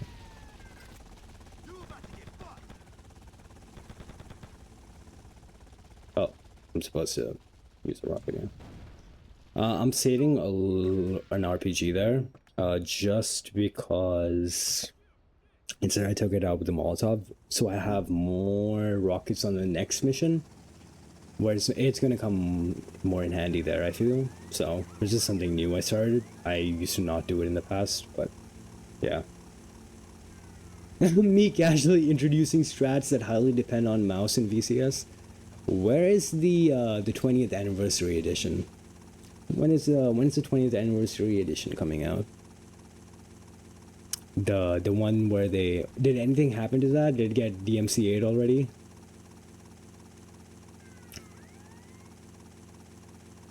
But I know they were making a PC patch. I don't know if it's out, or if it got DMCA'd, or if it got cancelled, or if it's still in the works. Yeah, the mod. Is it a mod? I don't know. I don't even know. Surely they will release the mod in great shape. Yeah, surely. Surely they don't care about a console-locked game from 2006, right? Surely they don't care about that much to DMCA this.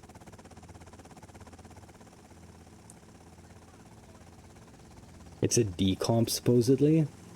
Interesting. Well, I guess we will see if it comes out. Not when it comes out, if it comes out.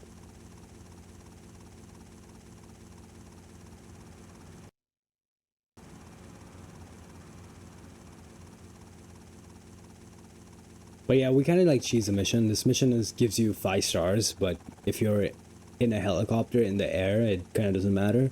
But 5 stars in this game is absolutely brutal, and you may see why here as well. Okay, these guys are actually like spawned in. Sometimes they don't spawn in because like you're just coming in really fast with the heli, but okay. Sometimes they shoot you just enough to like set the bike on fire, and then your bike is on fire, and while you're entering the pay and spray, and they sort of like you just like barely get by with the pay and spray. I got gang attacked immediately after that mission. I really hope they didn't take over the other asset. I didn't see if it was damaged or not. I really hope they didn't take over that asset, and it's not like the same one that got hit. But that attack got cancelled by the mission pager that came in afterwards, but okay. Unfriendly competition. This is one of the more infamous, I can't speak, infamous missions in this game. It's also one of the more memorable missions. But I think with the Japanese and you getting basically effectively 3 times more health for this mission, it makes it pretty easy, honestly. Infinite mission. Yes, it is a infinite mission. You're stuck here forever. So here's where like the rockets actually come into play, and the main reason you can just kind of snipe this guy. There's also the guy at the back there that's really hard to hit, and you can get him with the rocket as well. So that's why I kind of saved one RPG. The next one, I'm going to use it on the other set of enemies. Just for the last one, because the spawns, like some of the spawns are just kind of weird, and some of the girls in the next phase get stuck behind the trees. But anyways, you're supposed to only kill like 12 people in this next section to progress the mission, but because of a bug in the game, like half of them don't count. So if I'm doing the math, then on average it takes 24 people to count, but it is literally random. So someone can count like how many like of them I actually killed, and then compare it to 24 and see if I got better or worse luck on average. I seem to be doing not too bad in terms of my luck. Actually, you know what? I take that back. This is really bad. I've killed way more than 24. And I just mega jumped into the thing. Amazing.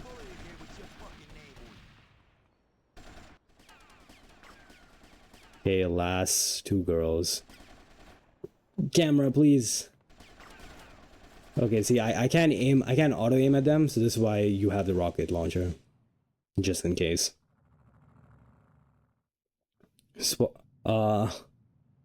Momo, I hate to inform you, but, that run may or may not be happening. I'm sorry.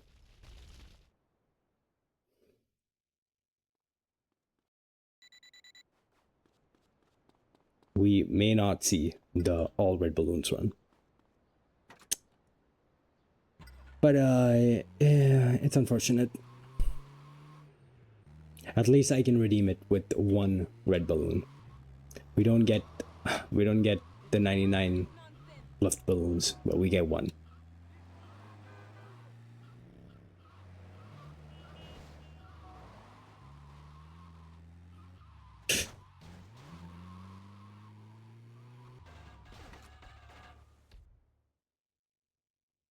Secret intel? Well, I guess.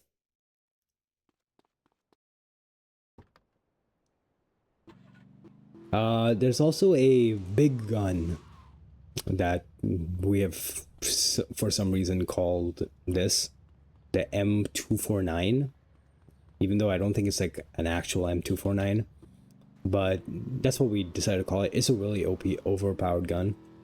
You just pick it up there and it gives you 100 bullets. It's a one-shot kill for most enemies.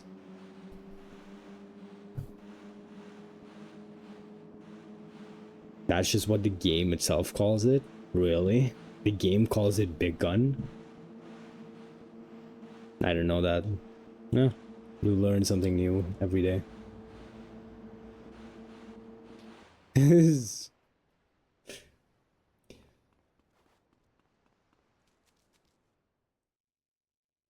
Or the M249. Okay. Okay, I was like, wait, they call it the big gun? That's funny.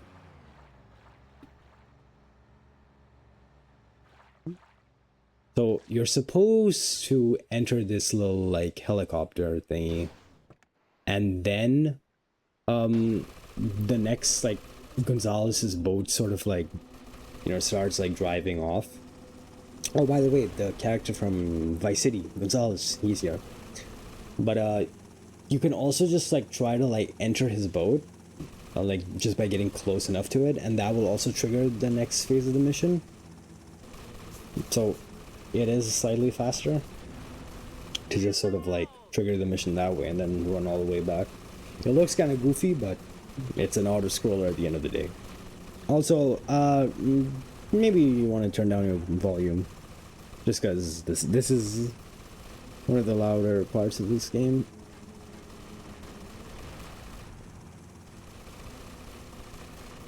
I'm sorry for your eardrums if it's too loud. But it's literally like 6 minutes of this, and I'm pretty sure I failed it last year in my run. But yeah, everybody, like, the guys that you get, they're like really good at aiming. There's like, I'm pretty sure the way I failed it last time was you basically, like, when you get near the cargo ship, like this literally goes from like north to south, but when you get to the cargo ship, I re-pick up my binoculars so I can make a jump, because that, you know, it's faster, and it's an auto-scroller, so you're not wasting any time. But I think last year when I did it, like, I didn't fully let the helicopter come to a stop before exiting, and I crashed the helicopter, and then I had no, like, there was no way for me to, like, guard Gonzalez, so the enemies just ambushed him, and I just failed the mission that way last year. This is a really bad mission to fail as well, because it's like 6 minutes. Oh yeah. Maybe 6 or 7 minutes, you could say. I don't actually... I mean, I could tell you if I had like a live split open, but yeah.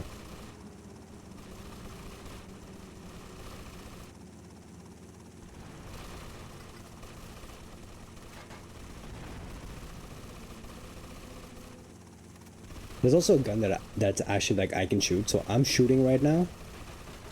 And like it's really wonky though. It doesn't really work that well.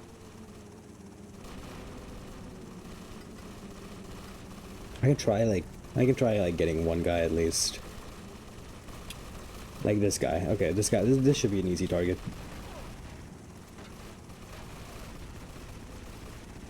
Come on. I don't think I killed him, but I did enough damage. We're gonna call that a win. There's gonna be a chopper that spawns in here. So here's where I failed the mission last year. It was while I was sort of parking here. I didn't come to like a full stop. I didn't come to a full stop there either. Let's make up for the... Oh, I can't even... Oh, never mind. Not making up for that. I can't even get the balloon. XDD. I think in Hundo you have a sniper or whatever. That's how you get that balloon.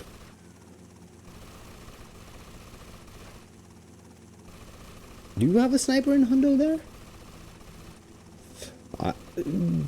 Yes, you have a sniper because you buy it in Hundo while you do the mall, mashing up the mall.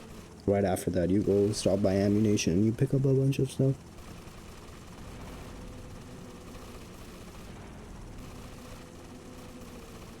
Anyways, the rest of the mission is just an auto scroller. So what I'm gonna do is I'm actually gonna exit the thing here. Like they don't matter right now. I can just crash the thing, whatever. It actually doesn't fail the mission if these guys die. It only fails the mission if Gonzalez sort of things. I'm gonna try driving. Okay, I didn't even succeed in doing that. What I was supposed to do was set up the car so it was closer to me, so I can death warp instantly. But yeah, it's whatever, close enough. It's closer than trying to death warp with like a random like a traffic vehicle. There is a strat that you can do, which I didn't do there, was the 0-0 warp. But I just don't like doing the 0-0 warp just because it's inconsistent and I'm bad at it. Skill issue, but like 9 times out of 10 I want to say it would just be faster for you to just death warp instead of actually doing 0-0-0. Won't even gamble for the teleport. No, because I timed it. Right, I timed it for me getting the 0-0 warp first try on an actual run, and I timed like just like death warping now, and it was the exact same time. Like it took me the exact same trying to 0-0 and getting it first try than me just death warping and doing it this way and not risking it, right? So why would I do that? Now granted, that was me doing it in a run where like I took my time and I sort of lined up or whatever. If you do it, if you have timed it like normally before, and if you just do it that way, yeah, you're saving like 13.6 seconds or something like that, if I remember correctly. But is the 15 seconds really worth it? It probably is, but I'm just really bad at the game, so I'm gonna say no. Because it's a marathon, yes. Because it's a marathon. Or do you mean like, oh, I was supposed to do it because it's a marathon? Whatever. Am I on the right mission? My time of day is weird, right? Or am I tripping? I might be tripping. I think when I did this in practice, it was daytime because I was like failing a bunch of missions, or maybe I loaded a save. Why are you in the seat? Okay, weird.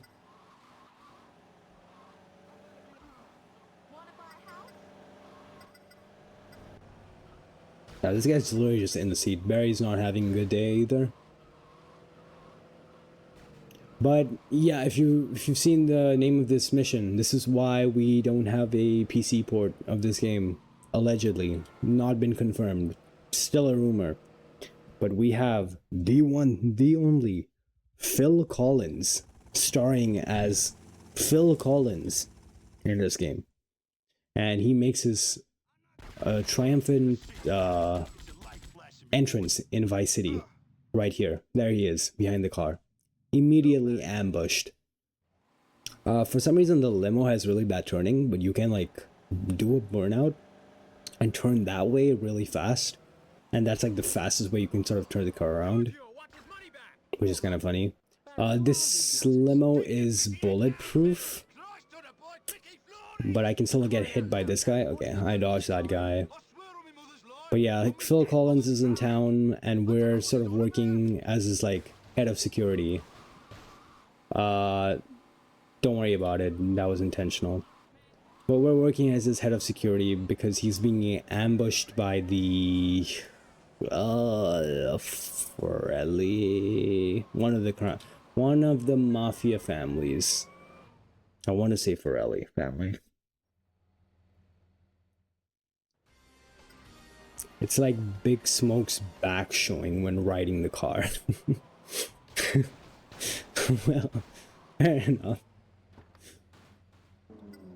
But yeah, anyways, that was Phil Collins. We'll see way more of Phil Collins because, like, he's actually like a main character in this game, and we do a couple of missions. Technically, the missions are for Rennie, but then they're all like they all involve Phil Collins in a way. But yeah, that was Phil Collins. That was his actual voice, and that's why, like, it sounds like a lot different to, like, the voice. Like, the voice quality or whatever, you can tell, like, it's bad, and it's because, like, he wasn't in, like, an actual, like, proper, like, Rockstar studio when they recorded that. But yeah, they have a little celebrity in this game. Now, the theory is that the PC port has not come out, or not even PC port, like, no mobile port. Like, LCS got a mobile port, but this game only has a PS2 port that came a year after release, and that's because of licensing issues, allegedly, with Phil Collins being in this game.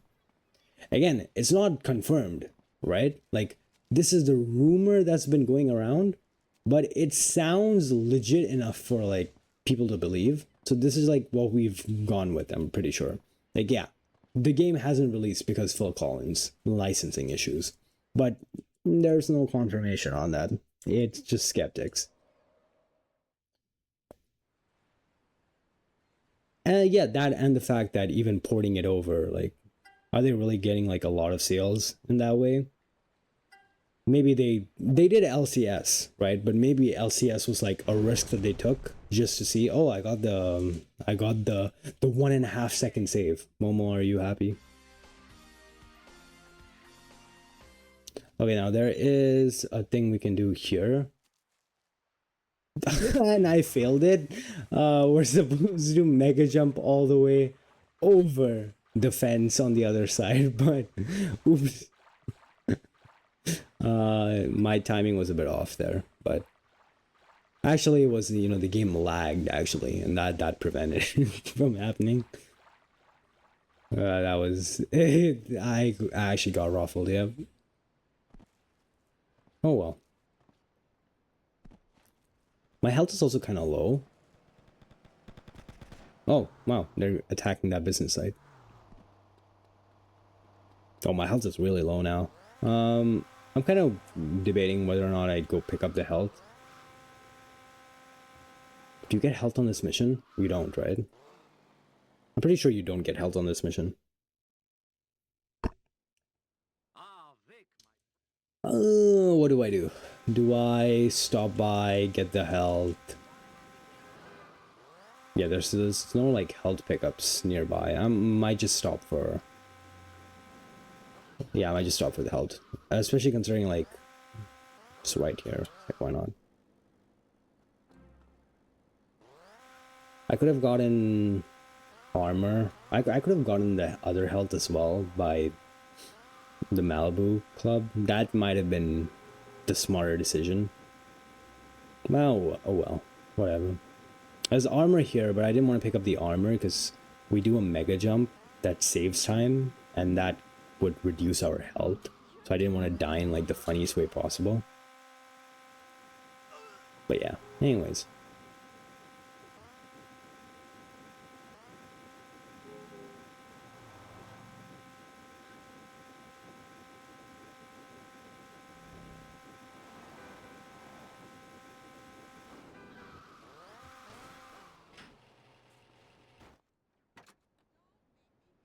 gas. Oh yeah, the audio was bugged there. It happened before as well with the Sanchez.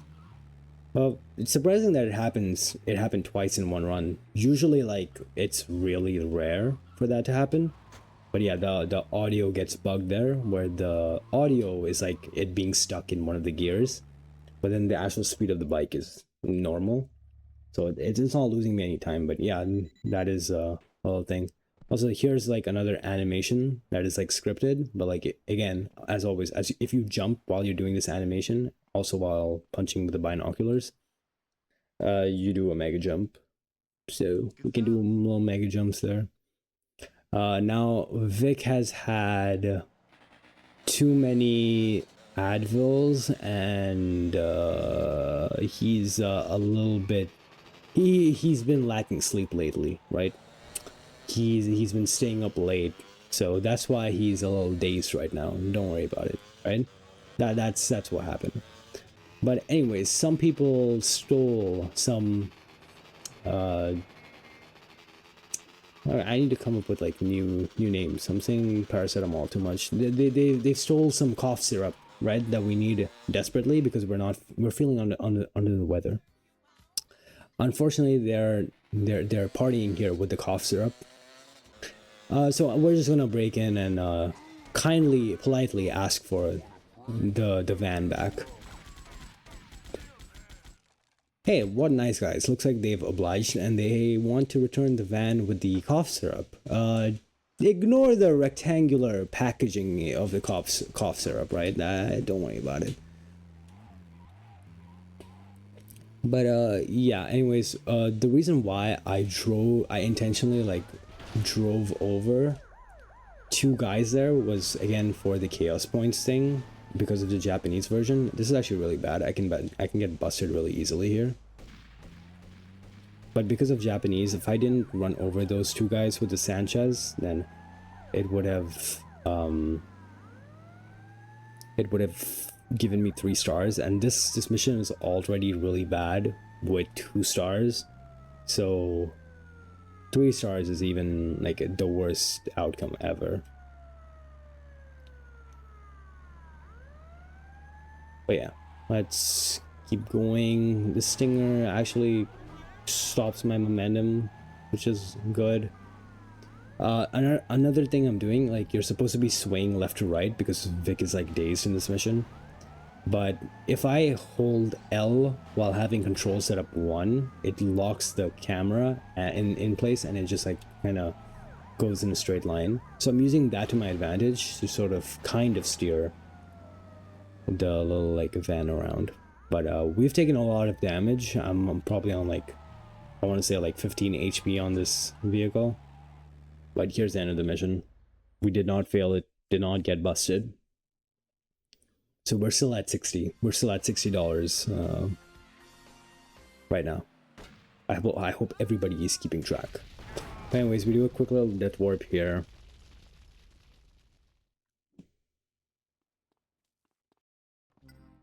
That puts us a little bit closer to Lance. It's not a lot. Like, all in all, this death warp probably saved like 5 seconds, I want to say. It does not save a lot, because we were like right down the road there. But it does save a little bit, so...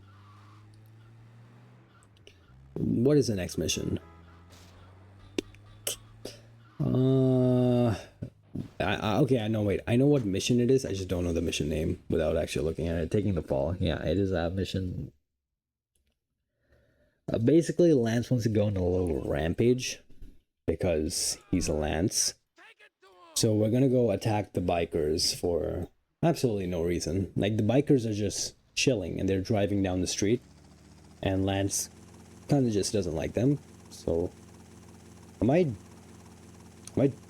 the time of day is messed up, right?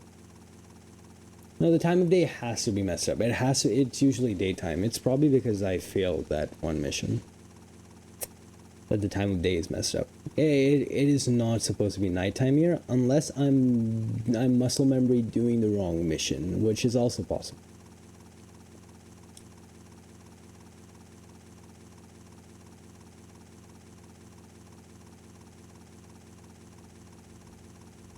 can see a bunch of those ugly mothers down there. Take us in closer. I'm gonna pop Now you there's two little bars to the right. If you're not weeb enough to read both of them, one says damage and one says balance. So now we have a balance meter that is arbitrarily introduced, where Lance's accuracy is now based on how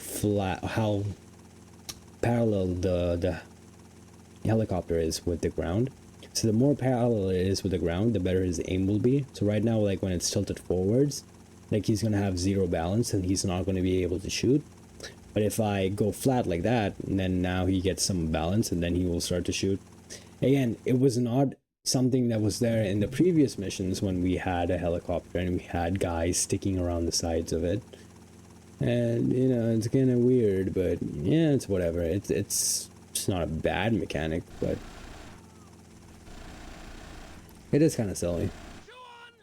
That too, like Lance's aim is still pretty bad, even though he has an AK-47. Like he will still like miss a lot. He actually did pretty good there. Usually it takes like 4 or 5 strays for it, like 4 or 5 mags for him to actually like kill both. But yeah. Anyways. Oh no, they shot Lance out of the thing. Is he dead? Is our brother dead? Somehow we survived the fiery explosion there, because you know, main character or whatever.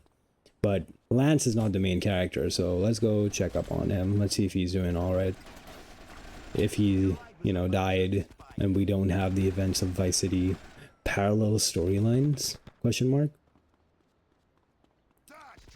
But yeah, we sort of just fight our way on this construction site. Which is also a nice touch because it's actually like, you know, fully constructed in Vice City, but you get to see like it being a construction site still in this game. Anyways, the M249 is really overpowered. And we can just mega jump all the way to the end of the mission. And unfortunately, Lance is okay. So we get to continue the run and the story of this game. How easy it would be if the run just ended right there. Craziest part is Vic surviving that fall damage. He's done a few crazy things. Okay, swag, hello. I'm gonna say that was optimal. Yeah, that was optimal. I definitely meant to do that. That is also what I was talking about when I say bikes literally like act as if the curbs are walls in this game. That was, I'm pretty sure that even saved some time. Like I'm pretty sure that was faster than like me driving normally.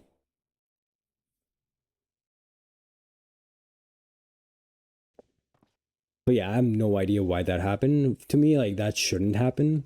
Just like flying in the air for no reason. But yeah. Another film studio mission. It's kind of a time trial. Well, it is a time trial, but you go on a jet ski and then you have, you know, whatever. It's kind of a, this is what I was trying to say earlier, like the missions at the, like when you get into Act 3, they become really long, convoluted, and boring. Like they have like additional steps and they have like stuff that just happens, and I get where they're trying to go, like, you know, they don't want to like repeat the same like GTA formulas. What was I supposed to do there?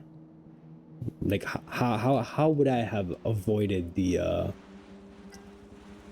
that like I did the same thing I do normally, but this time I crash into a wall. Anyways, you can use a handbrake on the jet ski and that like turns it really like fast, but then I turned it too much there. It's still kind of unpredictable. It's really not that great. But anyways,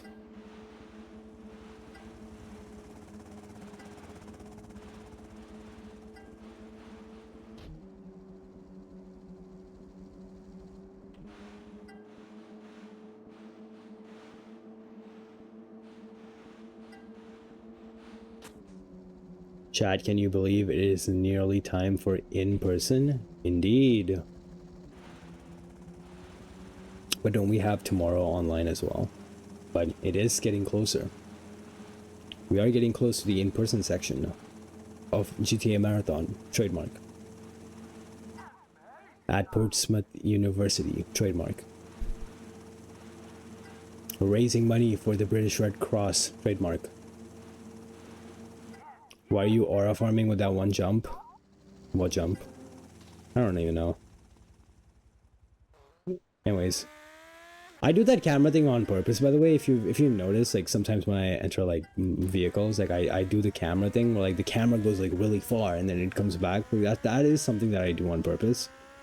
That's like one of the things that, like, you know how like some people like cheat, right? And then they get exposed or whatever, and then they go like missing, and then they make a new account and come back. Like if that ever happened to me, if I ever like got caught cheating and I got like banned from GTA speedrunning, if I came on a new account and you saw like someone doing that, just know that that's literally just me. I don't think anybody else does the little camera thing when they enter vehicles. Hey, that's like it's like a dead giveaway that it's like my run or whatever. Stairs jump, right? Yeah. Lads, come back. White Lies is a weird mission. It's like, why does this mission exist? Like, the only purpose of this mission is like, hey, here's a hovercraft. We added this in this game. Have fun. And that's literally it. That's like the only reason I can think of why this mission exists. But you literally just, it's another auto-scroller, like again, long and convoluted for no reason. You just sit here in an auto-scroller picking up packages that Lance drops from his helicopter for no reason. And you just kind of sit here and do this for like 3 minutes. PC runners have binds, console players have habits. So true. Especially like you know, the modern games allow you to change your control scheme and whatnot, but like if it's a game like pre 2000 and I want to say 2012, they're giving you absolutely zero ability to control or like set your own keybinds on console.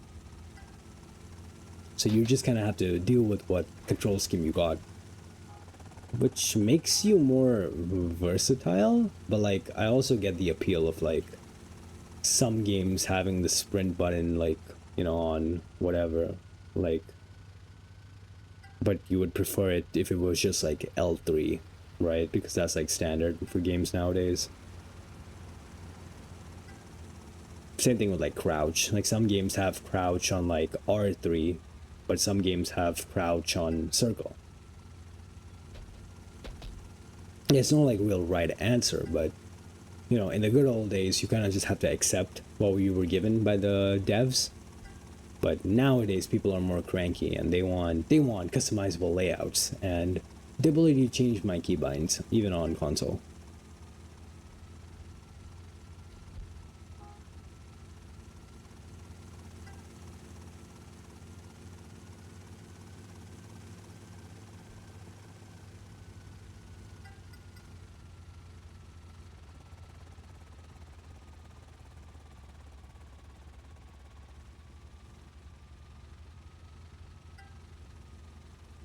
There's also a good water break, because I'm kind of dying of thirst right now.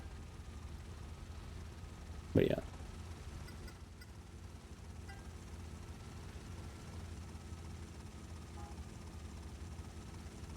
But yeah, that was the last package. Absolutely nothing happened in this mission. They could have taken out this mission and it would have a zero impact on the game.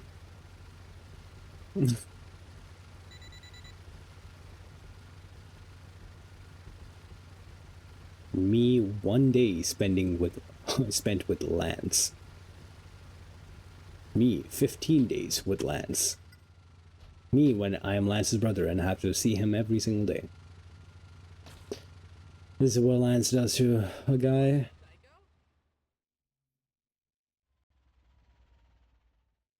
The Lance fans dance? Oh right, I kind of forgot. Oops.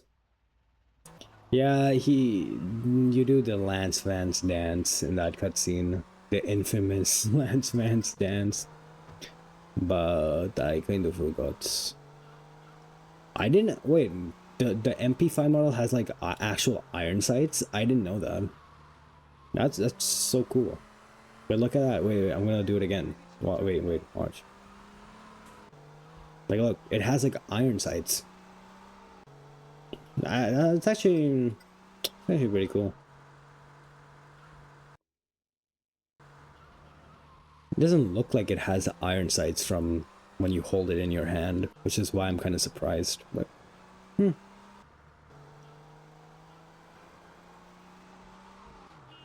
anyways, I'm gonna drive the right way for this mission, which is right here, and then turn here.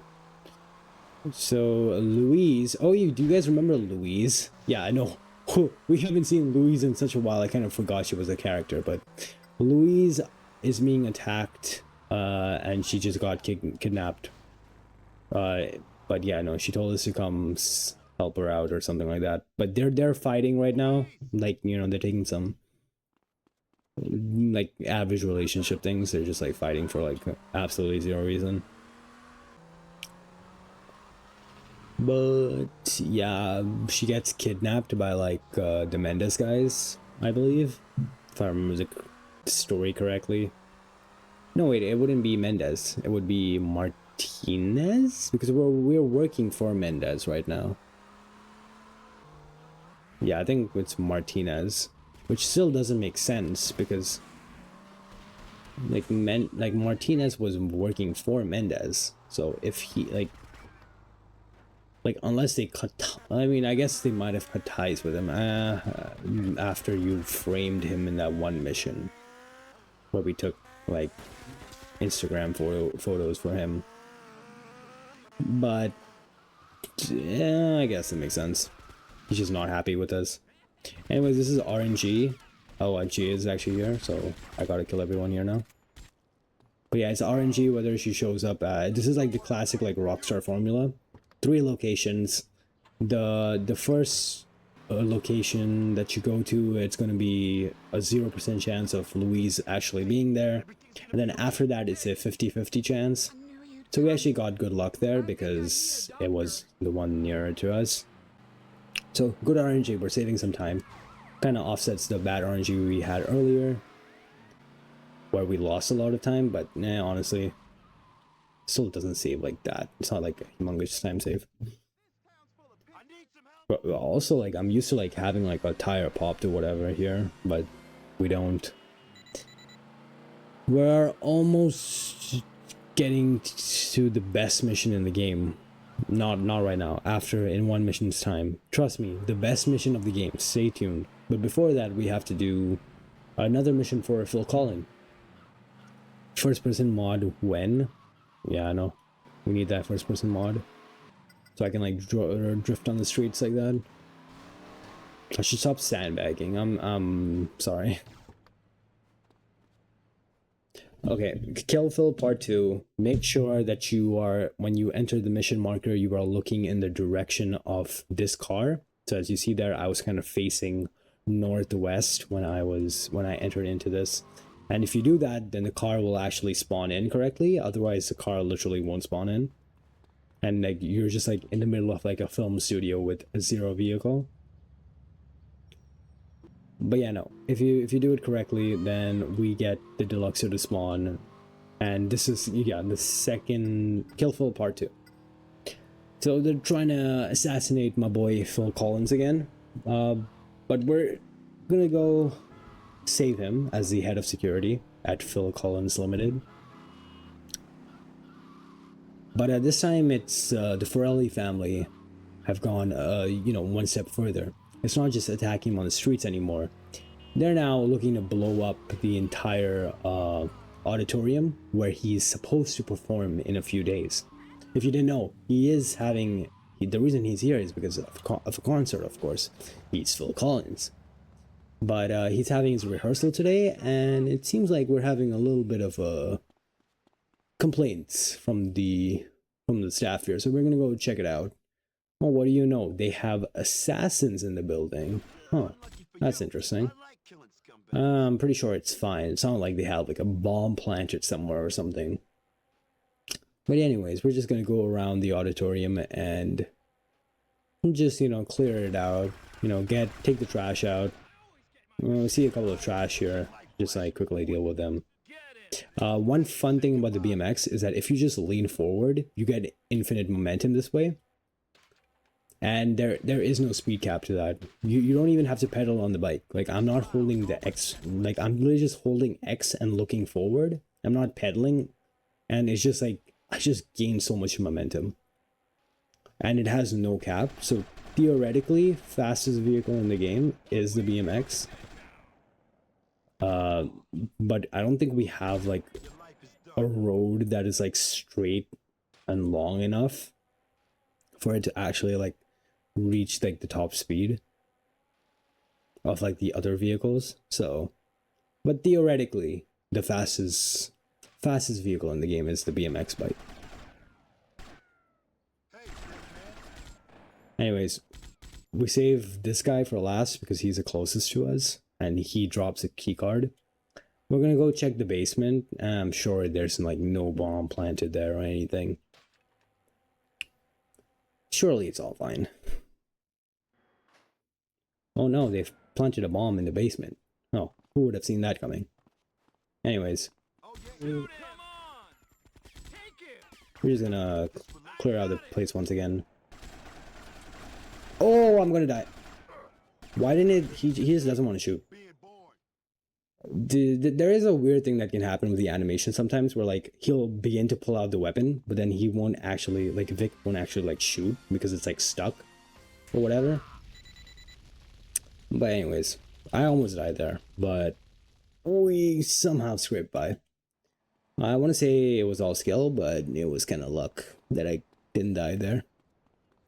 But hey, we're done with the mission, and it is time for everybody's favorite mission in this game. Anyone want to guess which mission am I talking about? The single greatest mission in Vice City stories coming up. Any knowers who have played this game will tell you that this is the best mission ever. And they had so much fun on this mission. High Wire. Air Rescue is a side mission, but close enough. Close enough. We'll say you got it right.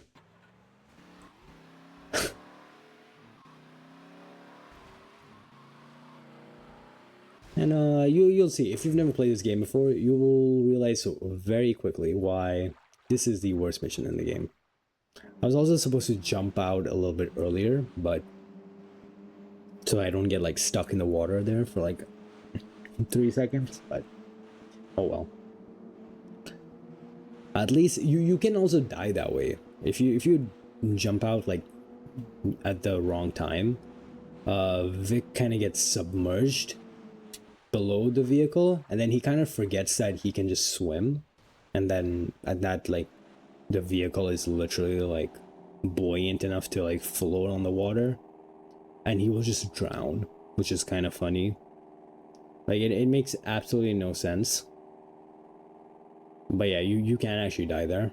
I'm glad that didn't happen, and instead it was just like a silly 3-second time loss.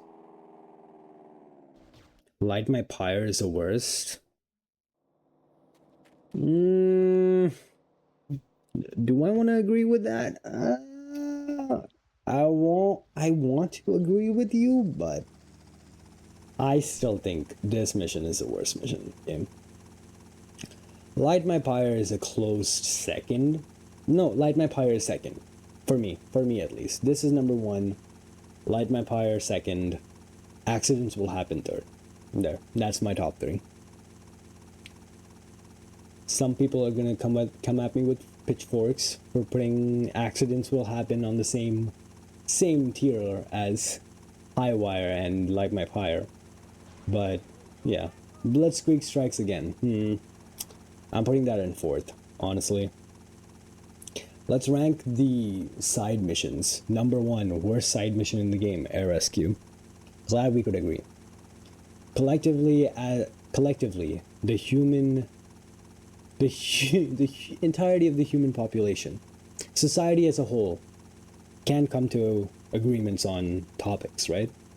But we came to agreement on one thing. Air rescue is the single worst side mission in this game. Or might be the worst side mission in the 3D era. Maybe as well. I don't know. Right? Maybe I'm taking it too far. But air rescue is definitely up there.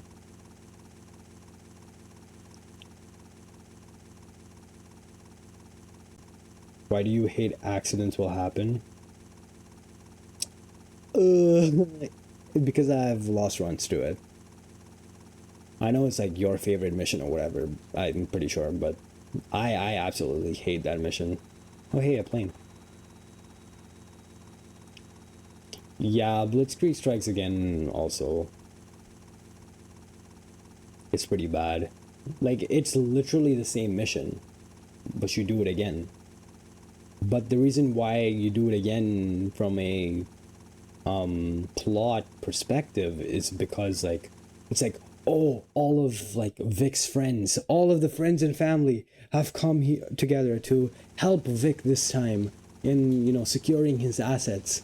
It's like the power of friendship. We will all succeed. But then they didn't even like bother putting like Phil and like the rest of the cast like actually helping out Vic. Like, it's literally just Lance and you again. Like, they didn't actually like make it so that Phil is a part of it, and then he comes like and he helps you. Even though the cutscene implies that he did, right? But it's literally the same mission. But the voice lines are pretty funny. Like Lance's voice lines in those missions are probably the most like memorable thing, and it is something that I think people still like recognize to this day. Like, even if you don't know that it's Vice City Stories and it was that mission specifically, like the goofy voice line is like, oh yeah, I remember hearing that at some point. Anyways, we kind of skimmed. I didn't really bother explaining what's happening, but you can pretty much tell. Big magnet attached to a helicopter by like a little like piece of string or something. Totally realistic, by the way. Like, and you gotta pick up packages that are some reason like, hey, I know that looks completely wooden. Don't worry, that's actually that's actually like, it's actually iron. It just looks like wood. A magnet would definitely like attract and magnetize towards it, right?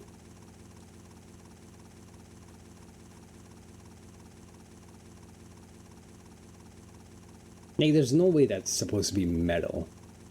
You're telling me that that's supposed to be like an actual metal that's like magnetized? VCS has the worst mission ever in GTA history, worse than San Andreas in my opinion. Dang.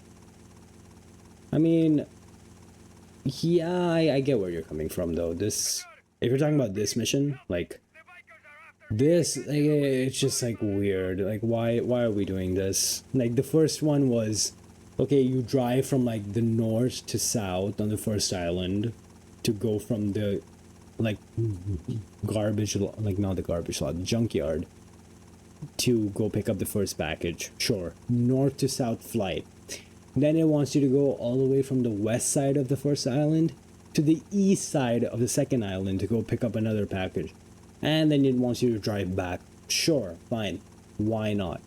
Now it wants you to go from the first side, from the west side of the first island to the east side of the second island to go pick up a moving car.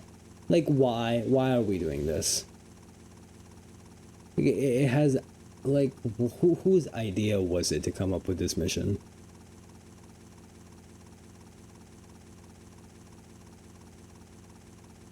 Yeah, like, this mission was already boring, and it had little to no, like, plot significance, right? There's, like, so many other ways where you can, like, steal 3, like, containers or whatever, right? You could, like, design this mission in an infinite number of ways, and we're saying that this was the best idea that they could come up with. Like the whole like magnet on a helicopter thing is like so cliche. Like you see it in movies and whatnot. Like the guys make like a, you know, like their grand escape or whatever using that magnet. But do we really have to like be copying off pop culture in designing this thing just to have a subpar mission? Like, no, we don't need to be doing that. At least the way we do it in the speedrun is so that the end of the mission is literally right there, so we don't have to like prolong any longer. But like still, like I'm pretty sure half the people just left right there just because of that one mission, and it's like, oh, I can't do anything, I'm doing no major glitches. It's not like I can skip the mission, right? Speaking of skipping this mission, do you guys remember when we were skipping this mission by duping, what was it? By duping unfriendly competition in the good old days pre-PACBA?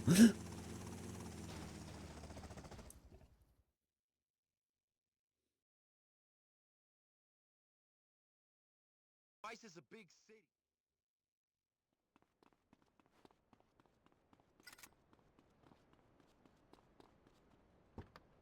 And, you know, to make matters worse, I'm gonna say that this mission is also, like, probably up there. Oh, by the way, I haven't shared a clip yet. I'm gonna share a clip after the marathon, but in practice, Momo, this guy literally just, the guy that we're chasing in this mission, he literally just killed himself. He drove into the water. When we were at the fun fair, he drove around the sugar for his mission end. And he drove into the water and killed himself. I've never seen that happen before. I didn't even know it was possible. Why would you stray off the like normal path and go off into the water? Like, it, absolutely no sense. Do you think we can trust Diaz? Like, I just failed this mission to complete orangey nonsense in practice. It would have been 10 times as funnier if it like happened in the actual marathon run. Like, you know, then like if it happened in the actual marathon, I'd be like, marathon luck, right? But like, like what? Anyways, the premise of the mission is you get to the pole position club, and you just like chase this guy. That's it. That's the premise of this mission. You chase this guy on car, then you chase this guy on a jet ski, and then you steal a boat, and then you go back to this Diaz. Like another boring long mission. Like this is just the Act 3 effect. Like I'm gonna coin this now. It's called the Act 3 effect. Like once you get to Act 3 and all of like the good missions are done, like all like Act 1 and Act 2 have like some good missions in them, right? Like some memorable missions with like Forb and whatnot. And then you just get to Act 3 and it's like, oh, now it's just like, oh, make every mission 10 times as long, add 15 steps to the mission for absolutely no reason, just so we can like fluff out the game a little bit. Like there's nothing happening right now. Lance and them are not even talking to each other. There's absolutely nothing happening. We're just like sitting in a car chasing this guy. Like like I feel like GTA 5 too is like a victim of this. Like if we're looking at like, what was it, not cleaning out the bureau, what was that one mission, the Polito score heist. Like that too has like a weird like little like you see there how like he swerved off to the side, right? But like he got back on track on the road. Like when I was in practice, he just drove off here into the water and he just like ended himself. Anyways, what was I saying? Yeah, like GTA 5 too was like a victim of this. Like if you ever played the Polito score heist, you know that you have to drive like this really slow van as Franklin and then drive it all the way into Polito Bay to go and like rob that one bank with like Trevor and all, right? And it's like that is such a long and boring drive, but at least they had like dialogue in there that's pretty memorable. Like it's like Franklin, what is bro doing? Do you see that? He just hit this thing and then okay, you know what? Average Rockstar Leads moment. What was I saying? Right, like Franklin talking about like the die pack, and you get like a little bit of backstory to the characters. Like if you're gonna have a long drive, at least have something, some dialogue between the characters or something like that, right? Which makes it a little bit better. What is this guy doing? All you have to do is like stay on the path that was programmed. Why is he hitting walls for no reason? Yeah, the Packy dialogue, like you Trevor interacts with like whatever like heist crew member you have, and you get like their backstory as well. Like, at least give it some flavor. Like, if you're just sitting in a car with absolutely no dialogue, like just following a guy for like 2 minutes, like, gang, like, what's the point? What's the point of all of this? Anyways, we're supposed to steal this boat. Fun fact, this boat automatically damages itself even if it takes like even if you don't get shot at, like the boat will start taking damage by itself if you take too long to get out of like that area. So you have to like get into the boat and then pedal to the metal, like get out immediately. Because like some people, like I've seen like runners and like casual players or whatever, they don't know that, obviously, like they don't know that the boat damages it by itself, and they just assume like, oh, I got shot a lot by like the enemies, oh, I gotta take out all the enemies. Like I've seen runners of this game do that too, where like they'll spend like 2 minutes like clearing out all of the enemies there because they think that they just got unlucky and that they destroyed the boat. But like, no, it's not even that. You literally just have to like exit that area, the little like dock area, as fast as possible before the game starts killing the boat itself. Anyways, this is the exchange, not to be confused with the absolutely wonderful mission that Zazaza did like 3 hours ago. But yeah, no, there's not much to it. It's like we're doing more things with Diaz. By the way, Diaz, you know Diaz. He was in Vice City, but we're helping him out.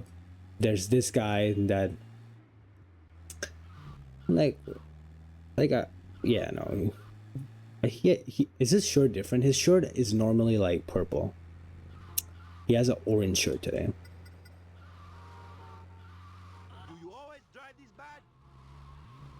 He also looks like Tony Soprano, which I wouldn't be surprised if like they took inspiration from him to create that character model.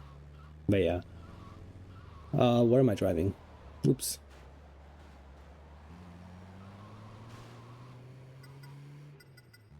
Anyways, we kind of get ambushed here, and we get the best weapon in the game, the laser sniper. Now I'm gonna do a little bit of sniping. Oh, that's not what I meant to do. I meant to get on the hood of the car, not mega jump off the hood. But yeah, the sniper is like objectively okay. There you go. Snipe that guy still.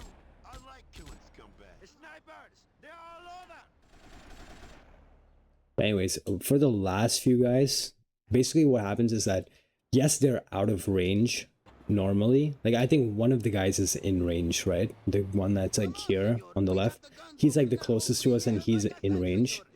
Usually you wouldn't be able to target the other guys on the other rooftops. However, there is a thing. Oh, I'm dead.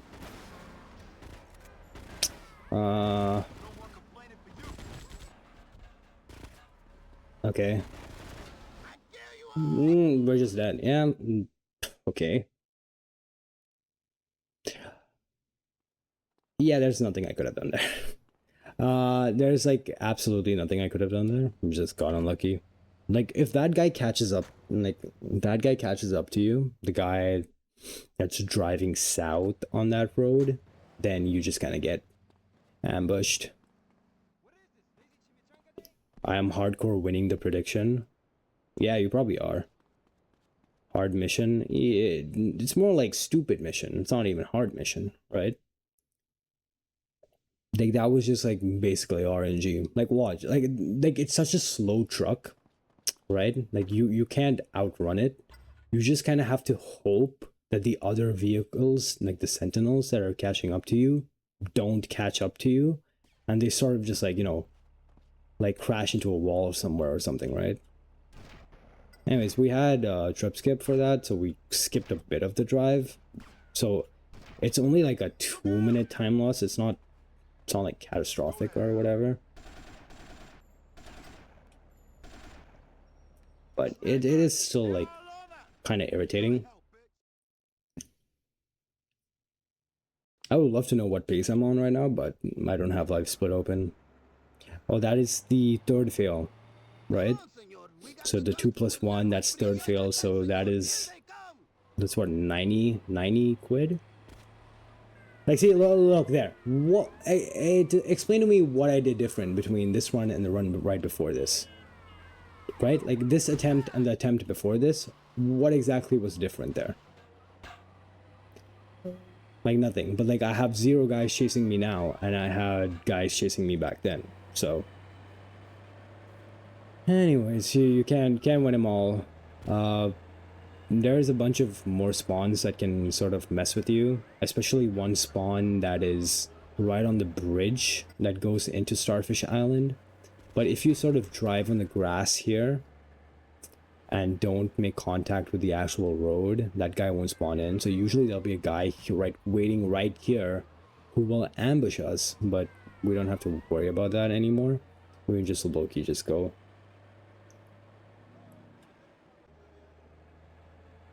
Yeah, I know I came out of the alley slower on the last attempt, but yeah, I've done that thousands of times, right? No, the spawns are consistent, but them catching up to you is dependent on traffic.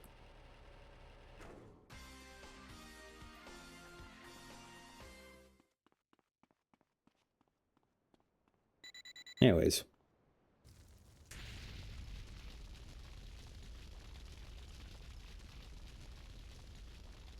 Also, me getting out of the alleyway fast is also dependent on traffic.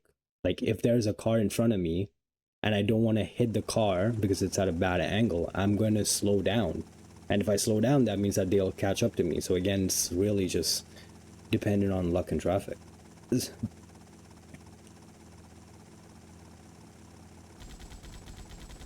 Anyways, auto scroller time. Yay.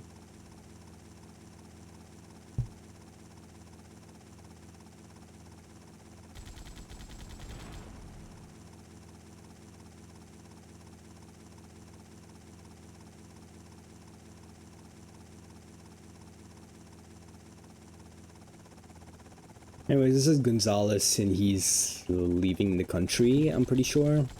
Or something like that. He hops on a flight. But he's being ambushed right now. But don't worry, we have the big gun. We have the big gun to come and save the day. One of the spawns got caught in the back. I really hope that that guy despawned, and... because, like, technically, if like one of the guys gets stuck, it is possible for one of the guys to get stuck. Like, this next part will just like kind of sit there for like 20 seconds while like the game's like, oh, that guy's stuck. But anyways, that was a big explosion.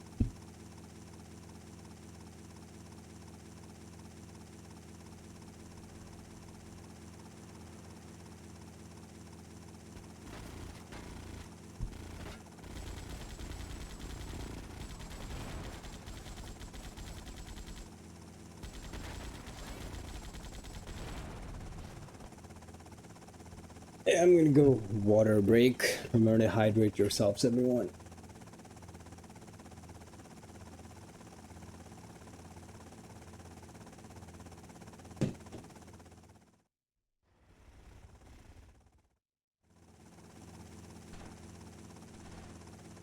Because if you look left there, then this guy kind of spawns in a little bit sooner. These guys looking left there doesn't really do anything. I don't know why I do that.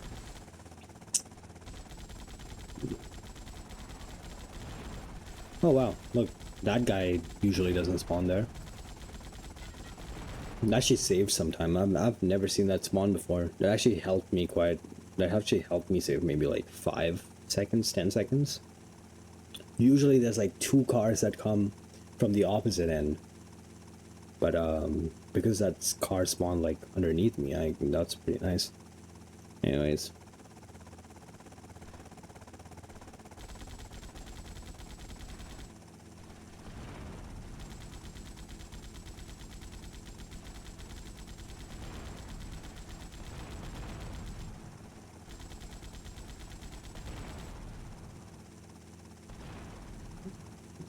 Anyways, this is like your typical like auto scroller that you're shooting from a helicopter, right? Like it's like, oh, a lot of waves of enemy, big explosion, big gun.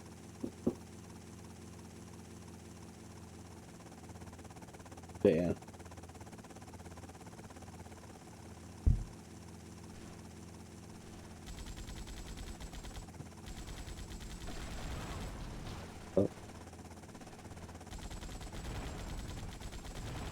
I'm surprised though that this mission is like kind of well programmed and doesn't like have like some weird stuff. Like you're just getting soft locked because like one of the guys gets stuck or something. Hey, that probably can happen if you get like really unlucky, but I'm really surprised that this mission is like actually programmed like well. Even if like the design of the mission is like really bad, so.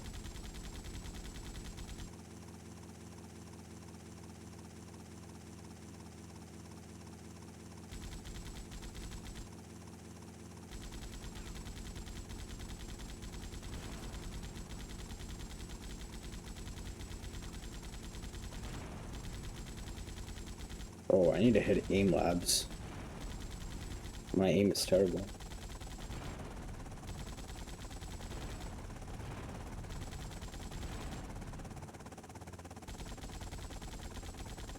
Because like, it's just barely out of range. There you go. And Gonzalez is off. He's off to Hawaii, where he will spend a beautiful time with his wife. I'm sure that's definitely what happened, right?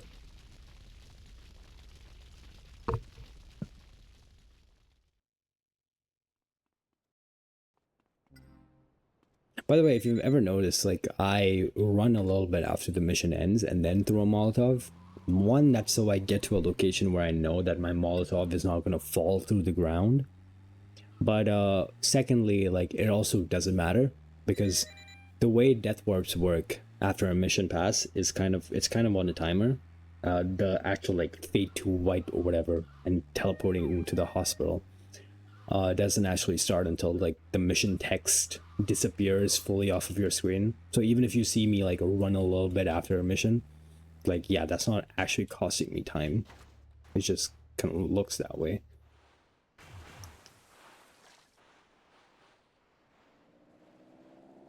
Anyways, we have the gloomy M of Doom on the map. It's kind of, you know, it always signals a bad thing when there's only one mission, and if you guess that, then you would actually guess correctly, because this is indeed what happens. Oh nice, I got the thing.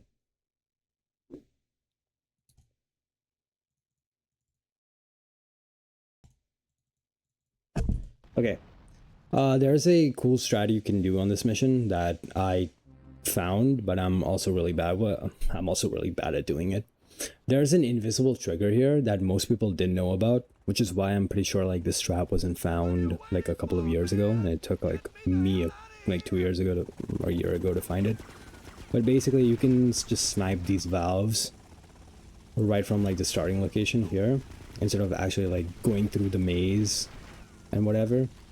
For the last one, you can literally just like wallbang this one. I have kind of a lineup for it, but then I'm also really bad at it. There you go. At least I was happy to showcase this. I failed this in the world record run, and I just lost like 2 minutes here. So the world record run is like absolutely like garbage. It's like really bad. Which is why I've been saying, like, if someone wants to improve on that run, please do. It's a free world record. Just be good, be decent, and you will beat it. But I feel like a lot of people say that. Like a lot of people that hold records are like, ah, yeah, no, it sucks. Like, this is like the worst run ever, right?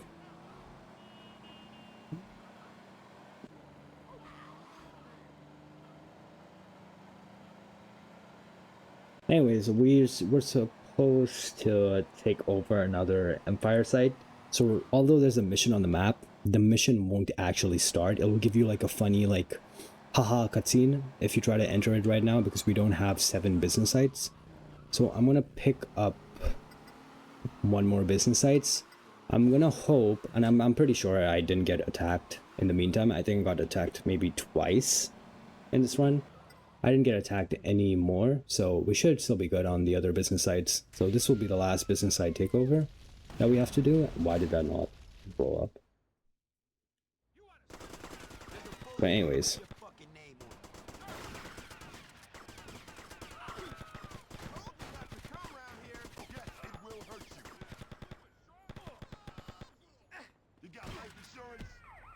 Come on. Oh, what? I got the DLC spawns back here. I didn't notice. Oh well. That was kind of bad, but that was... yeah, it was just bad spawns. What can you do?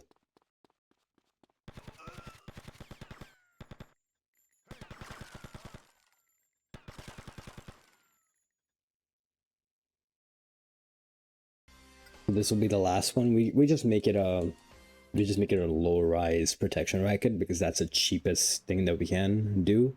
It also like does not have that much of a significance. I'm not going to take the ballistic compact. These are really bad cars, especially for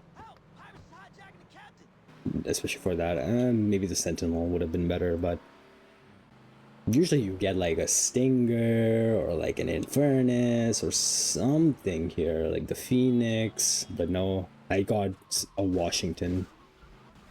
Probably because it's still carried over the spawns from the first island. But yeah, now we actually have all the business sites because it gave me the pager, so I kind of know. So I'm not like surprised when I start this mission, but we do have 7. This is what I'm talking about. Like I was talking about it earlier, like, hey, all Phil and all of your friends are here and they're like saving the day. They're like helping you, whatever, take over all the business, or like retain all the business sites, right? But it's literally just Lance and you. But it does have like that. Like it does have some memorable dialogue with Lance. So this mission gets a pass, but this also can soft lock for absolutely 0 reason. Come on, Vic. We got him on the run.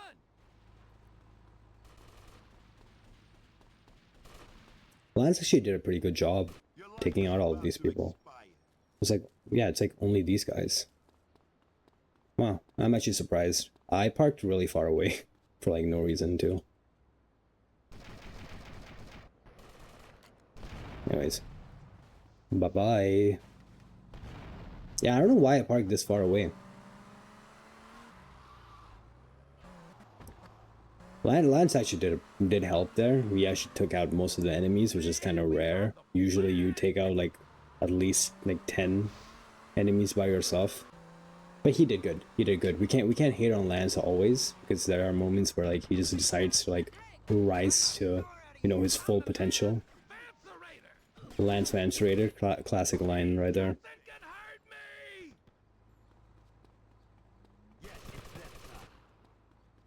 There is like that guy there. He might be stuck. I don't know if he's actually stuck or not, but like that is also something that can happen. It doesn't look like he's stuck. He's just going the long way around. But like they can get stuck. Oh, let me explain the soft lock so people are not like surprised if it happens. Basically, there's like a thing. You might see it when I'm aiming manually with a gun, but I think that guy literally is stuck. Are they stuck? Yeah, they're stuck. So this is stupid. But if I enter a car at any time, and if I enter with like a bad timing, the game will basically just like kind of like why are these guys stuck here? First of all, how did the car end up there? But you know, if I'm entering a vehicle, like sometimes the game will just soft lock me into the thing. Lance, what are you doing? Lance. We roll over them like I was just praising him like 10 seconds ago about how good he's doing and whatnot, and then he just decides to do that. Like, why, Lance? Why you gotta, like... why you gotta do that, bro? let's get after them. Look at them run.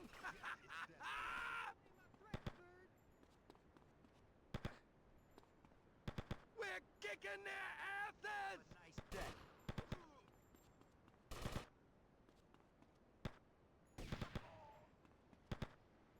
Hey, mortuary meat. I can't believe it. We're winning. But yeah. Grease pavement. Oh, that guy spawned right in front of me. That's interesting. Okay.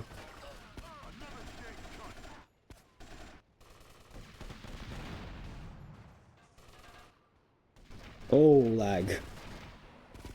Yeah, we got the classic PSP experience there. The real PSP experience with 10 FPS. I just received Anyways. I hope my Infernus is here. It is. I'm probably missing a couple of tires, but not too bad. Still better than taking like the fixed spawn that you get from the Empire side, I want to say. Just like don't crash it. Famous last words. Okay, you can attack my Empire all you want. They actually attacked the one that's broken, which means that if they did this attack on my Empire right there, if they did it like 10 seconds like before I started that last mission, the run would have ended. I would have had like through maybe like a 3-minute time loss, I want to say. Completely random again.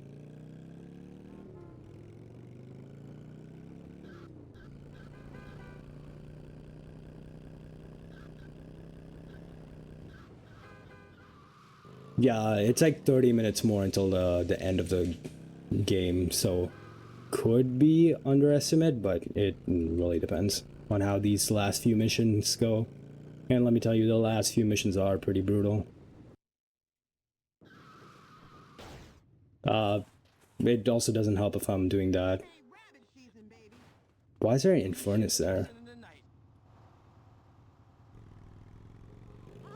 But yeah, like I said, I think I said this like 3 hours ago now, but the Biker Angel is technically the fastest quote-unquote vehicle, like bike in the game. It has the highest top speed, if anything. Again, that doesn't really mean anything. Like, having a higher top speed doesn't really mean anything, because there are other factors that you have to consider like handling and, you know, whatever. Luckily, there's like this long straight path for this mission, so having a higher top speed does help here a lot. But I wouldn't say that, like, if I were to do this drive with like a PCJ and this, like, sure, this might win like by a little bit, but if I'm doing like a normal mission, I would much rather have the PCJ just because of the enhanced handling, even if it's not like the higher top speed of the two.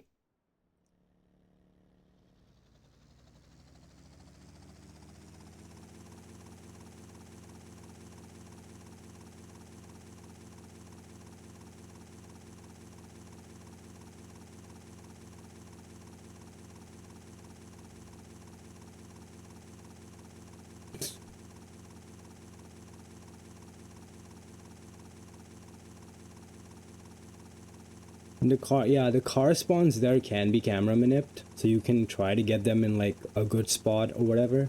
I try to do that, but like it also really depends on how many enemies Lance kills as well, which is just a random factor. Like, you could position it in a way like, oh, I'm just going to face this way, so the next car spawn has to be here. But like, you're also dependent on Lance at that point, so I'm just gonna. You just take like the, like you just take like why would you depend on Lance? Like, that's like a task thing, right? Like, sure, you can probably manipulate the spawns, but it's just not worth to do RTA unless like someone wants to figure it out. technically that's not even the fastest way to do the mission. I'm pretty sure the fastest way to do the mission, there's like a clip from Auntie doing it. You just run over all the enemies in a car. That is the fastest way to do it.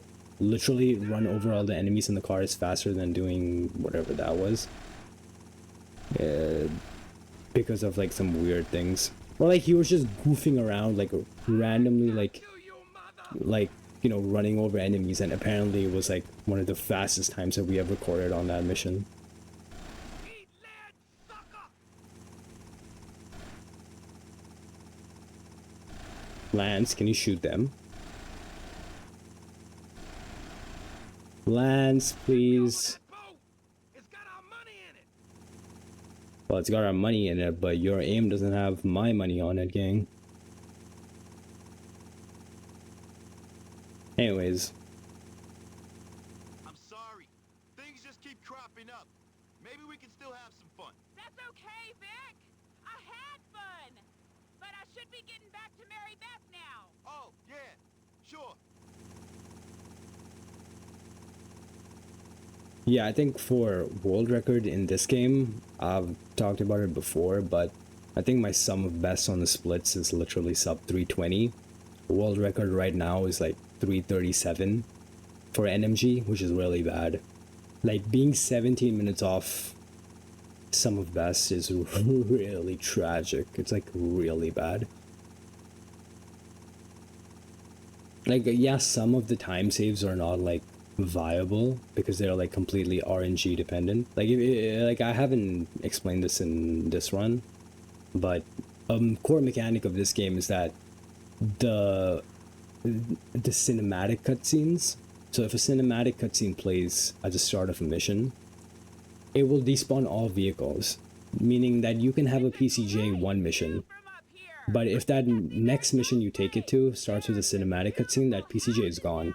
Like that PCJ is completely gone, Cool, honey. and it's such a bad like mechanic too. I have no idea why they did it. Maybe memory reasons, but I doubt that, to be honest, because it's there in the PS2 as well. Louise! It's just really weird. So you can't really take or like chain a PCJ like you can in the other runs. So some of best, like the 320, the sub 320 that I'm talking about, literally comes from me having good RNG one run and getting like a PCJ or a Sanchez right outside, instead of me taking like this perennial that's really slow. Like, oh, I just got a PCJ. Well, that's a gold, but that's not really like attainable. But still being 17 minutes, like the world record being 17 minutes off like the sum of best is pretty bad too.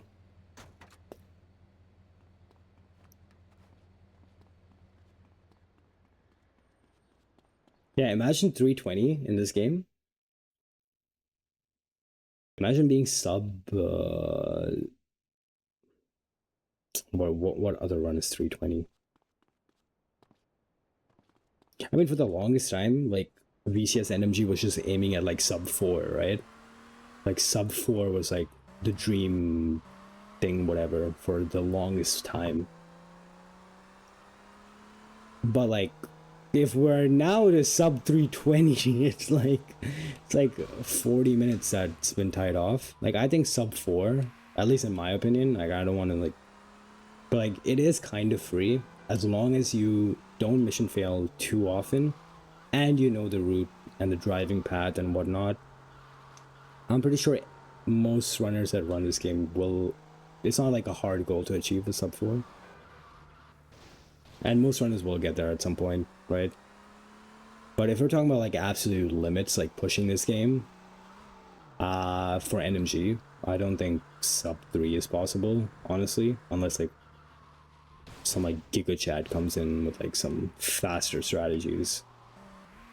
But yeah, I don't think it's possible. Maybe we'll see like sub 330 in the next few years. Get it down by like 7 minutes or so, but going further than that, I really doubt it. Also, I didn't take the skimmer because, yeah, I definitely don't have a sub 414 on it. Sub GTA 4, yes. We should get it down to sub GTA 4.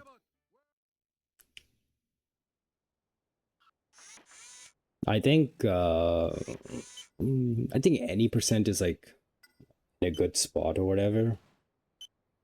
Maybe we can take it down to like sub. Like if you do like the frame perfect stuff, like you can probably take it down to like sub 220, 210, sorry. Maybe even sub 205. If you're doing like frame perfect stuff. It's like, why would you do that?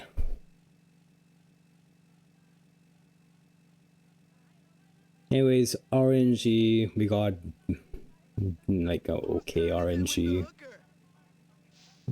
Like it's not the best, but it's not the worst either. But yeah, the best thing you can do is having the cleaning thing, but it is like on the it is right inside like the safe house where, not the safe house, the room where you go to the locker. Anyways, we're a Domestobot. We're cosplaying as a robot. But we're also trying to like hack this guy's safe. So yeah, there's like, the thing is the game trolls you because you see here like the signal is dying off. So like you would think, oh, like the safe can't be in this room. But no, if you go in this room, there's actually stairs to a basement and there's a safe.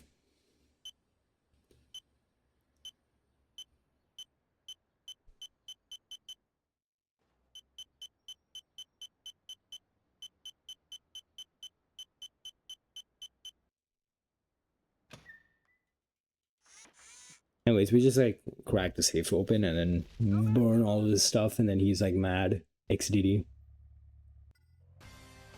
And if you like hear really closely, you can hear Domestobot exploding. Or something exploding. I don't know if it's Domestobot exploding or if it's just like the cars that were there. Something is exploding.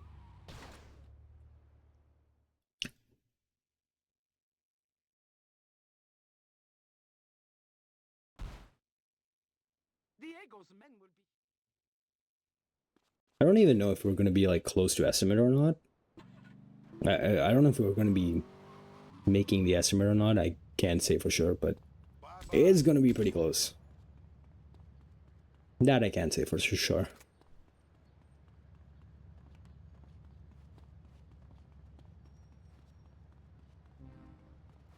Anyways, we just pick up the big gun for the final time. That's going to take us to the end of the mission.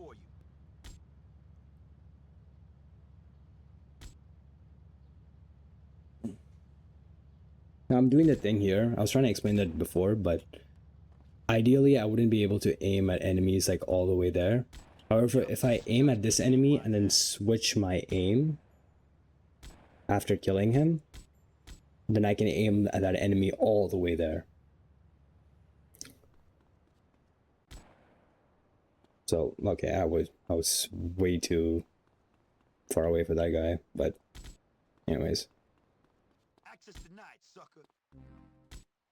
So usually you just like kind of like sit like near the car, the Deluxo that I have. I also stopped counting for some weird reason. Unlucky for you. So I don't know what count I'm supposed to kill 23 plus 1 people here, but I have no idea what count I'm on. This could be the last guy. It can be more than like 2 more people. There we go. Yeah, I was on the dot actually. So you would just want to be like close to the car when you kill the 24th guy, and that triggers the next phase of the mission where Rennie's in trouble, so she pagers you. She sends you a pager. Good thing we are chronically online and keep track of our pagers immediately, so we can go help her out. But yeah, sometimes I switch the PCJ, but then I'll just stick with the Deluxo this time. You know, keep it fresh. Why not? Technically, you kind of save a little bit of time taking the Deluxo. I mean, you also lose time having the Deluxo itself.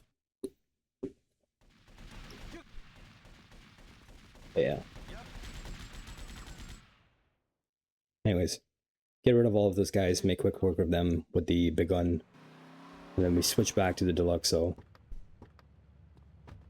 which is like probably one of the best vehicles in this game. It has the same handling of the Greenwood, but it's a really nice. Like the handling is really good. It's not the fastest car, but it is pretty fast compared to like your average car. On second thoughts, keep shooting. Anyways, we're gonna do a little bit of stunning here, get over that so we can jump over that guy, Tom Cruise style. Guy spawns here, completely dodge him, don't worry about it. Completely avoided the rest of the guys, never mind. Crash the rest here, good recovery, we're on our way. We're home free, almost. Last set of enemies, I'm just gonna go wide, just to juke them. And yeah, that's the mission. I am also going to death warp here. We're going to do the same death warping thing as before. The next mission is actually at the hospital, but I can actually death warp after this pager comes in. Just like that. And that will actually like make the mission available immediately after respawning in. So even though the pager technically is still playing, like the game thinks that I've already seen the entire pager message. So we can start the mission immediately. Small little time save. But yeah, this is the Phil Collins mission. So we have a concert for Phil Collins. I had a few extra stitches put in down below, darling. I'm a virgin, shiny and new. You could be my first. Dude, please, shut up. Amazing dialogue. Always, amazing dialogue. But anyways, Rennie, we're gonna never see her again because she's now on her flight to Liberty City. She still is a radio host or whatever in, what is it, LCS or 3? I keep forgetting. But, yeah. I think LCS. LCS, Should be yeah. LCS. Yeah.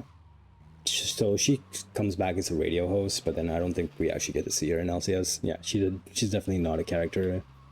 But, yeah, anyways, wow. I want to say I never got attacked there before, but that would probably be a lie. So you really leaving? That's never happened before. There, I said the line. Are you happy? It's just one bullet. Well, one bullet was enough to, pop my tire here. So, like, the impact of one bullet is quite significant, actually. He said it. Yeah, I'm kind of, like, struggling with the pop tire on this.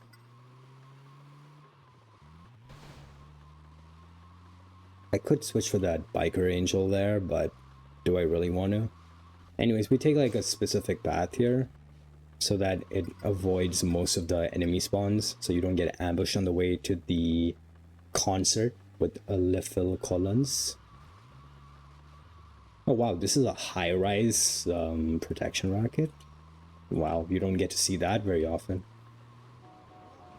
Like them making that a high-rise like not automatically, but that's random. Like what type of site they could have made there.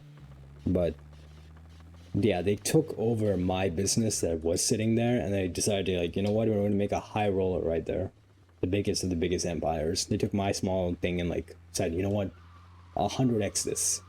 And they put a new empire. Wow. I've also never hit that thing before. I didn't even know it existed.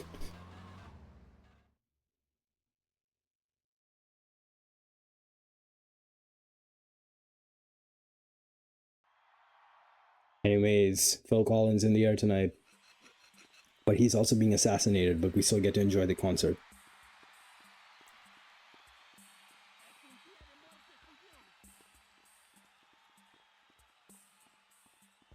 I knocked your binga in the dirt. I see your face now, big man.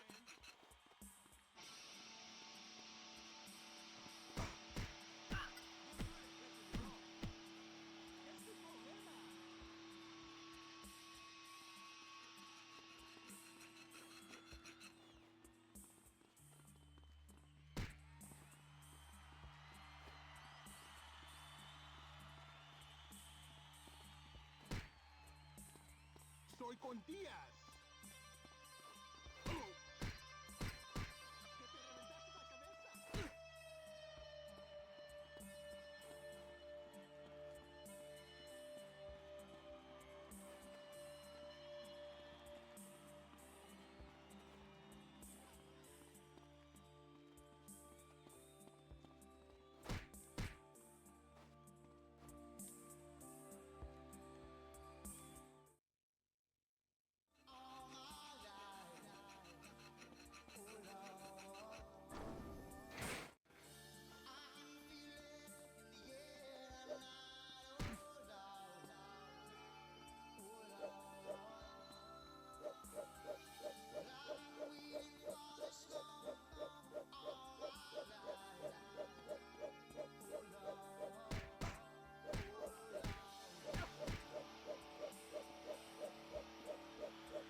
Bro's breaking ankles, yeah.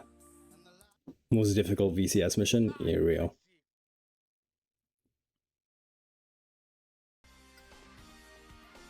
Anyways.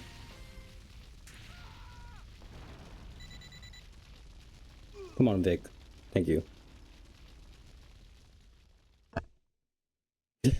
Yeah, the mission fail text for that, failing that mission is really funny. It's like, Phil really fell something in the air tonight, or something along those lines. It is pretty funny.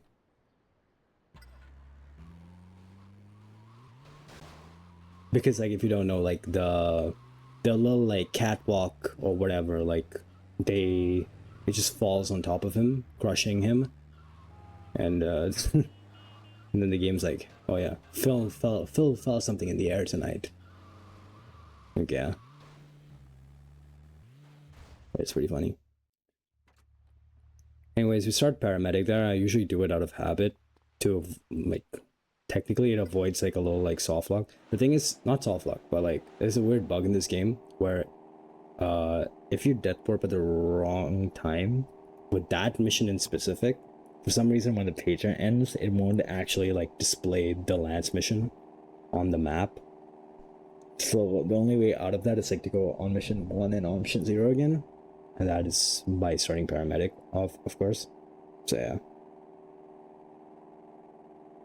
Maria died with the humanity. Yeah, that's also a good one. Yeah, Phil certainly felt it in the air tonight. Okay, light my pyre time.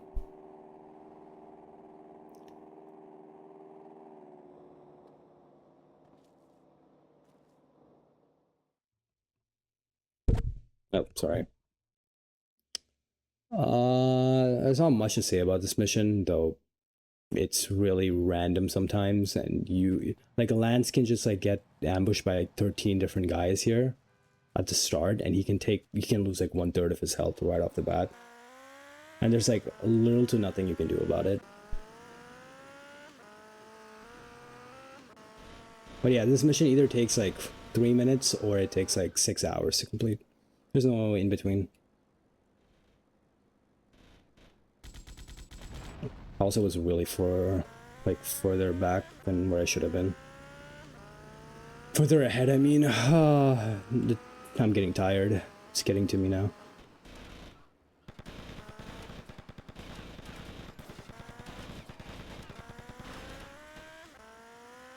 But yeah, I think this mission isn't too bad.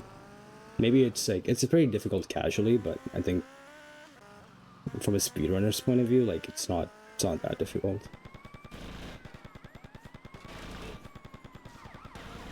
Like, I'm pretty sure I could have just skipped this guy entirely, but I'm just gonna do that just to be on the safer side. Like, I can just go to the end of the mission from here.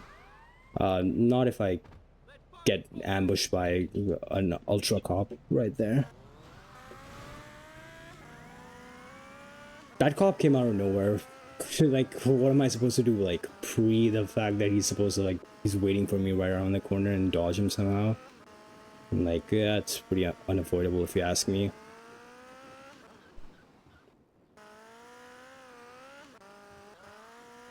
Especially the fact that I literally cannot move my camera and like see like a higher like view, whether or not there is it. Like I could have definitely like skipped the other guy as well. Like he had so much health there. It's time for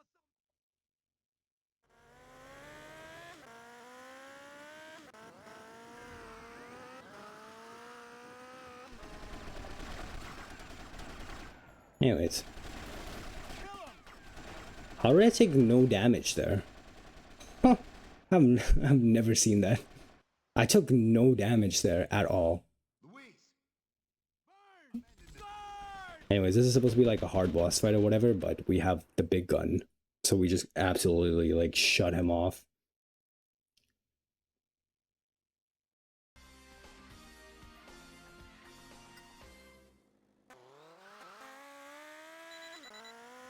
I should also be able to save some time here. I'm gonna go for like a risky strat.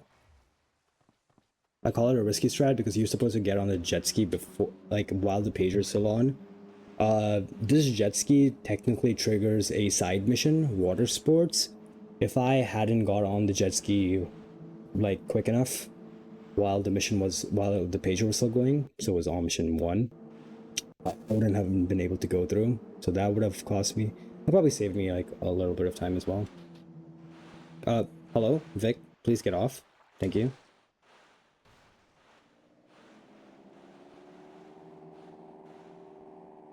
It's so easy. It's like Demolition Man, Copium.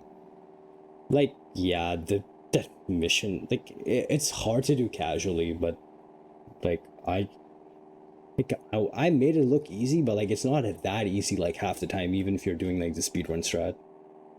Like, I just got lucky.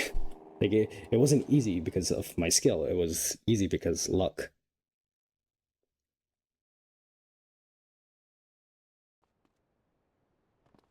Also, sub estimate is like dead. Like, it's dead.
Let's see.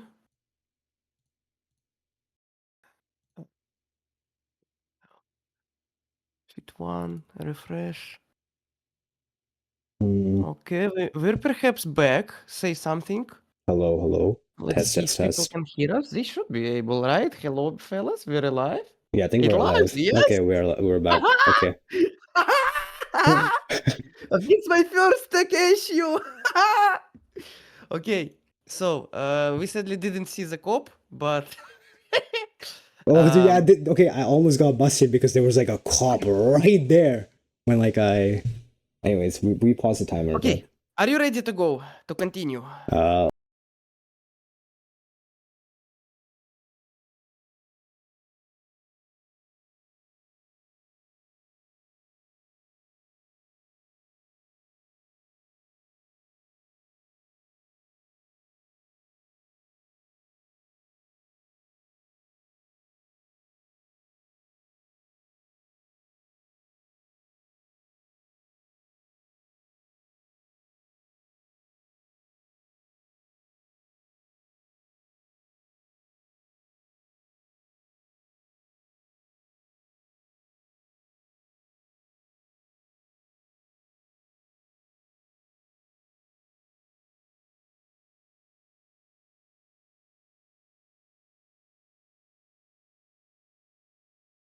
Fine now. Surely this time. Yeah. Please say we're so back when the Yeah. stream will be back. Rage. We're so back. I mean, it looks like it's back, so I guess we're just hoping if it works and doesn't fall off. Yeah, all right. We can go. 3. Okay, ready? 3, 2, Yep. 1, go. Go. I hope we're not gonna fall off again. I mean, like, we never fell off. We were always Yeah, we're over when the do- top. Yeah, exactly. We're always over the top. We are never not back. Exactly.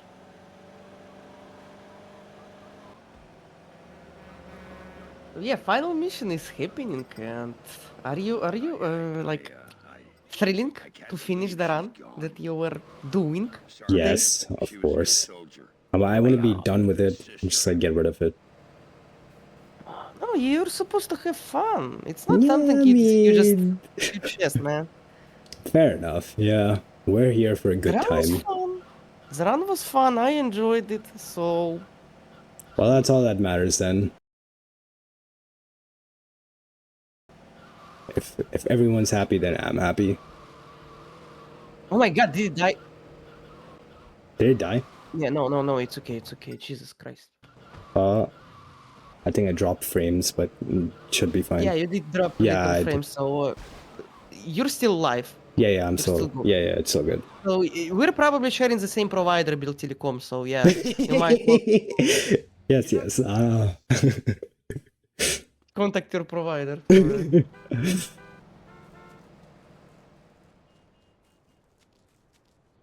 Let me see. Yes. Well, we still blame the Portsmouth University for tech issues. Blame Portsmouth University. For uni internet days, exactly. Semper Fi, up your ass!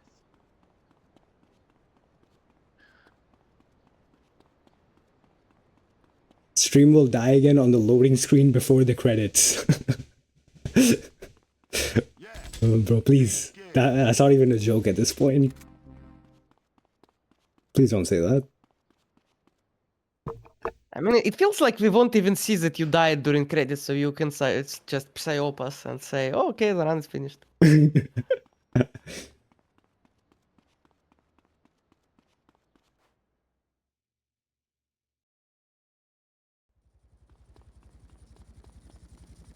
Anyways, this is the second last mission. I think sub-estimate is probably dead, but who knows how much of it was due to tech issues. So I'm gonna say that that's because of tech issues that I was overestimate. We didn't pause the timer, right? Like, we didn't pause the timer. No. The timer was never paused, right? Am I right? Surely, buddy. Surely. Surely.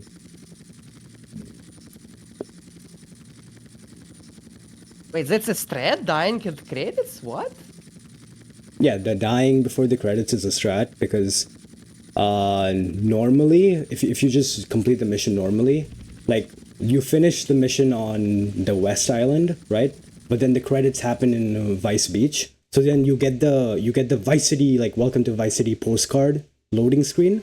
But then if you die right before the credits start, then like because you died, like the game gets confused. So it runs the credits, but it runs the credits on the first island instead, and you don't get that little postcard animation. So it saves like 2 seconds. Wow, that's some bully tier bullshit, I'd say. Literally, yeah. Yeah, do you know like how fucked up the bully timing is on the board? No, I actually did. It used to be like pure nonsense. They for some reason were using the in-game time as a main timing method. They just didn't care about RTA. And they just did basically the last mission twice in order to gain control during credits, to to be able to pause, go to the stats and see the in-game time. What? Yeah, that was like the fucking strat. That's so funny. So they would finish the run, right? But then the in-game timer wouldn't the in-game They timer were- would stop, But then you can't like bring up the in-game timer, so you have to do the credit, like you have to like do the mission twice or whatever. You have to do like half of the mission and then do it like again from the beginning because of the glitch that lets you to gain control, and it's actually faster than watching the credits. That's so funny.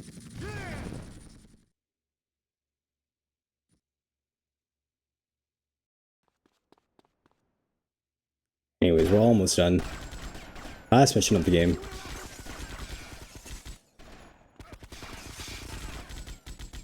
Welcome to my party.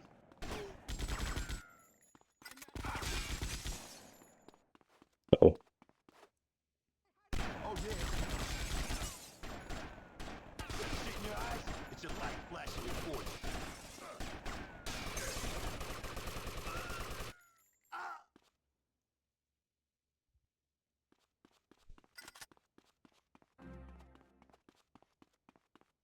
Imagine if I fall off the building here. That would be funny. Famous last words. Yeah.